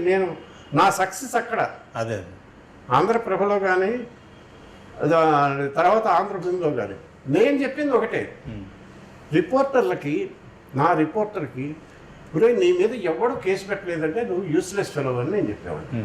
నువ్వు పనికిరావు, ఎందుకంటే నువ్వు పనిచేయట్లేదన్నమాట పెట్టేశారు. నీ మీద ఎన్ని కేసులు వస్తే నువ్వు అంత గొప్పవాడని నేను అంటా, పెట్టమని పెట్టేవాడిని, నేను చూసుకుంటా, భరోసా I will stand by you. నా తర్వాత నీ మీదకి వస్తాడు ఎవడన్నా, చేయండి అని అన్నా. ఇదే నేను చేసి ఇంకేం లేదు నా సక్సెస్. అట్టగే ఏదొచ్చినా మొత్తం పత్రిక దాన్ని తీసుకుని అదే లైన్ చేస్తే, అయితే ఒకటి ఎవడు తెస్తే అది మనం చేస్తాం, 100% అడుగుతాం, క్వశ్చన్ చేస్తాం, క్రాస్ చెక్ చేస్తాం, ప్రూఫ్లు చూస్తాం, ఇంకోటి చూస్తాం. మనం తీసుకోవాల్సిన జాగ్రత్తలన్నీ తీసుకుని వేసిన తర్వాత ఏదన్నా వస్తే కాంప్లికేషన్స్, రిపర్కషన్స్ ఏమొచ్చినా మనం ఎడిటర్గా నేను ఉండాలండి. I have to stand by it, I have to own it. నాకు తెలియదండి వాడు కూడా రిపోర్టర్ తెచ్చాడండి, అవసరం నాకేం సంబంధం లేదండి, వాడిని అడగండి అని నేను అన్నాను. వేసింది నేను, వాడు తెచ్చాడు నిజమే, వేసింది నేను. I'm satisfied, it is truth. Question I'm prepared to answer అని. నాకు చాలా కేసులు వచ్చి ఉండాలి కదా. నిజానికి ఏంటంటే, సరే ఇన్నేళ్ళ సుదీర్ఘ చరిత్రలో కేసులు, క్రిమినల్ కేసులు, డిఫమేషన్ కేసులు ఇన్ని మామూలే, కానీ ఎప్పటి వరకు నేను తల వంచాల్సిన పరిస్థితి, తప్పు చేశానని శిక్షపడాల్సిన పరిస్థితి ఇంతవరకు తెచ్చుకోవాలి. ఒక్కటంటే ఒక్కటి, ఎప్పుడైతే ఎడిటర్ అట్లా గట్టిగా ఉంటాడో ప్రొపరేటర్లు కూడా జాగ్రత్తగానే ఉంటారు. నా ఎడిటర్ అసలు పత్రికలో వచ్చింది, ఐఎమ్ స్టాండ్ బై ఇట్ అంటే, అయితే వాడు నన్ను ఉద్యోగం తీసేయాలి. తీసేయి. ఏ రోజైనా మానేయటానికి నేను సిద్ధపడే నేను పనిచేశాను. నా టర్మ్లో నెక్స్ట్ డే ఉంటానో లేదో నాకు తెలియదు, ఉన్ననాళ్ళు మాత్రం నా పని చేస్తాను. అందుకని నువ్వు ఉద్యోగం ఇస్తున్నావు కాబట్టి నీ దగ్గర జీతం బాగా వస్తుంది, కానీ ఆ జీతానికి తగ్గట్టు నా స్టైల్ ఆఫ్ నేను పెంచుకోవాలి. నా మినిమం రిక్వైర్మెంట్స్ మీరు చూశారు కదా, చూడండి, మామూలు మిడిల్ క్లాస్ స్టేటస్ మొదటి నుంచి మెయింటైన్ చేశాను. అందుకని నాకు రిక్వైర్మెంట్స్ తక్కువ కాబట్టి ఈ మాత్రం డబ్బులు నేను ఎక్కడైనా సంపాదించుకుంటాను. నాకు ఎడిటర్గా ఉంటే ఏమి, రాకపోతే అంతే. నేను ఎడిటర్గా ఉంటూ సిటీ బస్సులో వెళ్ళేవాడిని. కారు కనుక లేదనుకో, కారు ఏదో వర్క్షాప్లో సర్వీస్తో ఇస్తాను, కారు ఉంటే కారు లేదనుకో సిటీ బస్సు ఉంది కానీ నేను ఎక్కి వెళ్ళిపోయాను ఎడిటర్గా ఉన్నప్పుడు. అందుకని మనకేం పడదు. ఇది మనం ఉన్నప్పుడు అండి, ప్రొపరేటర్లు జాగ్రత్తగా ఉంటారు, పబ్లిక్ జాగ్రత్తగా ఉంటారు. ఒక మీడియా ఊరుకోదు అన్నప్పుడు మీడియాలో జర్నలిస్టుల మీద కనుక చర్య తీసుకోవడానికి వాళ్ళు భయపడితే జర్నలిస్టుకి ఎంత అపరిమితమైన ధైర్యం వస్తుంది చూడండి. మీరన్నా నాకు శిష్యులు అందుకొచ్చారు, వాళ్ళందరికీ నేను ఇచ్చాను ధైర్యం. నేనున్నా మీ వెంట, మీ ఇష్టం ఏమన్నా ఆడుకోండి, ఎవరితోనైనా ఆడుకోండి అన్నా. దాంతో వాడు బాగా గొడవపడ్డారు, ఇప్పటికీ గుర్తు చేసుకుంటారు. జర్నలిస్ట్ యూనియన్లు అంటూ వచ్చి ఇన్నేళ్లలో వచ్చిన 2 తెలుగు రాష్ట్రాల్లో ఇప్పటి వరకు ఉన్నది. ఇప్పుడు మనకి జర్నలిస్టుల సమస్యలు, యాక్చువల్ సమస్య ఏమిటి అని అంటే, గ్రామ స్థాయిలో, మండల స్థాయిలో పనిచేస్తున్న వాళ్ళకి ఒక ఉద్యోగ భద్రత, వాడికి ఒక రకమైన భరోసా. వాడి మీదకి ఇంటికి ఎవరు దాడి చేస్తాడో తెలియదు కదా. పోతుంటే స్కూటర్ల మీద ఎంతమంది యాక్సిడెంట్లో చచ్చిపోతున్నారండి. మనం వాళ్ళ పేర్లు కూడా రాయరు ఈ పత్రికల్లో. అట్లా పోతున్న వాళ్ళని వాళ్ళు ఎవరో చంపుతున్నారు, అవును. హత్యలకు గురి అయిపోతున్న వాళ్ళు ఉన్నారు. ఇలా అయిపోతున్న వాళ్ళందరూ కూడా మీడియా కోసం పోరాడుతున్న యోధులు. మనకి వాళ్ళ పేర్లు ఊర్లు మనకి తెలియకపోవచ్చు, వాళ్ళకి మనం జరిగే వృత్తి పని నేర్చలేదు కాబట్టి వాడికి చదువు రాకపోవచ్చు, అక్షరాలు రాకపోవచ్చు. కనీసం జర్నలిస్ట్ అనే గుర్తింపు కోసం వాడు మైక్ పట్టుకోనో ఇది పట్టుకోనో ఓ బ్యాడ్జ్ కోసమో మీరు ఇచ్చే కార్డు కోసమో తిరిగి వాడు ప్రాణాన్ని పెడుతున్నాడు కదా, అవును. వాళ్ళని బతికించుకోవడం ఎట్టా అన్నది సమాజం ఆలోచించాలి. అది ఒకటి. అక్కడ మీ జర్నలిస్ట్ యూనియన్లో పాత్ర వస్తుంది. ఇది రావటానికి ఏమిటి అని అంటే, మొదలు ఇప్పుడున్న పత్రికా వ్యవస్థ, ఇప్పుడున్న ఛానళ్ళు, శాటిలైట్ ఛానళ్ళ కన్నా ఇవాళ జర్నలిజం ముందుకు పోయింది. యూట్యూబ్లో, సోషల్ మీడియా బాగా పెరిగిపోయింది. అసలు పనేమో జర్నలిస్టులు చేయట్లేదు, మీడియా పని మీడియా చేయట్లేదు. మెయిన్ స్ట్రీమ్ మీడియా అనేది వాళ్ళ పని పూర్తిగా మానేయటం వల్ల యూట్యూబ్లో వచ్చేవి తీసుకొని మళ్ళీ వీళ్ళు ఇచ్చుకుంటున్నారు. అవును. పెద్ద పెద్ద మోతుబరి ఛానళ్ళు కూడా యూట్యూబ్లో వైరల్ అయిందండి, ఈ వైరల్ అయింది ఆ నిజమా కాదా అని వాళ్ళు డిబేట్లు పెడుతుంటారు. అవును. వీళ్ళు ఇట్లా డిబేట్లు పెట్టడం కాదు, అసలు వార్తలు ప్రొడ్యూస్ చేయడం మానేశారు కదా. ఒరిజినల్ వార్తలన్నీ యూట్యూబ్లోనూ ఎవడో తెలిసిన ఉత్సాహవంతులు చేస్తున్న జర్నలిస్టులు పనిచేయట్లేదే. నిజంగా మనం కనుక పనిచేయటం మొదలుపెడితే ఇప్పుడున్న శాటిలైట్ ఛానళ్ళు, ఇప్పుడున్న న్యూస్ పేపర్స్ వ్యవస్థలు కనుక వాళ్ళు వస్తున్నది వార్తలు ఇవ్వటానికి, వార్తలు బయటికి తేవటానికి, నిజాన్ని పట్టుకోవటానికి, అధికార వర్గాల వాళ్ళని కనిపెట్టడానికి అన్న ఒరిజినల్ దానికి కనుక వాళ్ళు వస్తే మొత్తం సమాజం బాగుపడదు. బాగుపడే కీలకం ఇదే కదా. అవును. ఒక్క మీడియా అనేది సరిగ్గా ఉంటే గవర్నమెంట్ సరిగ్గా ఉంటుంది, జ్యుడిషియరీ సరిగ్గా ఉంటుంది, సరిగ్గా ఉంటారు. కాబట్టి సమాజాన్ని బాగు చేయాలంటే ఒక మంచి మీడియా వ్యవస్థ కావాలి అనేది కనుక దృష్టి ఉంటే, ఇప్పటికి ఎంత అవుతుందండి? ఓ పత్రిక, ఓ ఛానల్ పెట్టాలంటే 100 కోట్లు అవుతుంది అనుకోండి. 100 కోట్లు కావాలనుకుంటే పెద్ద సమస్యగా 1000 కోట్లు ఇవ్వగలిగిన వాళ్ళు కూడా ఉన్నారు. వాడు ఎవడో వచ్చాలి, వాడు ప్రొపరేటర్ ఉంటాడు, వాడు ఆ పార్టీ వాడా, ఈ కులం వాడా అంటే ఇలాగే ఏడుస్తుంది. మన పని కదా, మన మీడియా కదా. అందుకోసం ప్రతివాడు వాడు ఎంతో కొంత డబ్బులు కనుక కంట్రిబ్యూట్ చేయగలిగితే, ఇప్పుడు 10 టీవీ వచ్చింది, సిపిఎం పార్టీ మొదలుపెట్టి క్రౌడ్ ఫండింగ్ చేశారు, దాంతో ఒక ఛానల్ వచ్చిందిగా, అది సరిగ్గా నడిచింది, అది తర్వాత విషయం. ఆ రకంగా వాళ్ళే చేయగలిగినప్పుడు ఒక పార్టీ తరఫునే మనం ఏ పార్టీకి చెందకుండా ఇప్పటికీ జర్నలిజంలో ఉన్నవాళ్ళు, ఎంతో కొంత ట్రాక్ రికార్డు ఉన్నవాళ్ళు, మన లాంటి వాళ్ళు ఉన్నాం కదా. మన అందరం కలిసి జనం ముందుకెళ్ళి అందరూ ఇంత కంట్రిబ్యూట్ చేయండి, ఒక ధర్మనిధి ఏర్పాటు చేయండి, ఆ ధర్మనిధితో మేము ప్లాట్ఫామ్లు పెడతాం, శాటిలైట్ ఛానల్ పెడతాం, మంచి డిజిటల్ ప్లాట్ఫామ్ పెడతాం, దానికి ఏ అడ్వర్టైజ్మెంట్ కింద, ఏ గవర్నమెంట్ కింద మనకేం అక్కర్లేదు అని చేస్తే మనం చేయలేమండి. అది చేయటం ఎట్టా అని ఆలోచిస్తే, ఈ రకమైన చింతన చేయాలి అని అంటే మీరు చేయాల్సిన పని ఏంటంటే, ఇప్పటికీ ఉన్న జర్నలిస్టులో ప్రొఫెషనల్స్ ఎవరున్నారు, అవకాశం కనుక వస్తే బాగా పనిచేయడానికి రెడీ ఉన్న, కసి ఉన్న, ఆ డిటర్మినేషన్ ఉన్న వాళ్ళు ఎవరున్నారో మీరు ఐడెంటిఫై చేస్తే, అంటే ఎవరైనా డబ్బులు కావాలంటే సంపాదించవచ్చు, పనిచేసేవాళ్ళు లేని వాడికి పని నేర్పటం, అలాంటి వాళ్ళని తయారు చేయటము, ఒక సైన్యాన్ని మీరు చేయటానికి మీలాంటి వాళ్ళు, మీ యూనియన్ లాంటి వాళ్ళు చేస్తే, ఇప్పుడు మనం అనుకున్న మాట జనంలోకి తీసుకెళ్తే నీకు అవకాశాలు ఇస్తాం, నీకు ఉద్యోగ భద్రత ఉంటుంది, ఇది ఉంటుంది, నువ్వు పని చేస్తావా అని అలాంటి వాళ్ళని కొంతమంది మీరు తయారు చేస్తారనుకోండి. మీరు ఇంతమంది ఉన్నారు, ఇన్ని డిఫరెంట్ లెవెల్స్లో అన్నప్పుడు మనం జనం ముందుకు వెళ్ళలేము, డెఫినెట్గా సంపాదించగలం ఒక గొప్ప మీడియా సంస్థని. మనం అంటే నేను ఒక్కడిని, మీరు ఒక్కళ్ళని కాదు, అందరూ కాదు, సమిష్టిగా చేయాల్సినటువంటిది. చేయటానికి, అందరం గెలవటానికి, ఎవరికి దీనిలో ఇది లేకుండా ఇది ప్రజల పక్షాన చేద్దాం అనేది కనుక మీరు ఆలోచిస్తే, మీ జర్నలిస్ట్ సంస్థ తరఫున కనీసం ఆలోచించండి, దీని మీద నలుగురితో మాట్లాడండి. నేను సలహా చెప్పగలిగిన వాడిని, నేను ఇంప్లిమెంట్ చేసేవాడిని.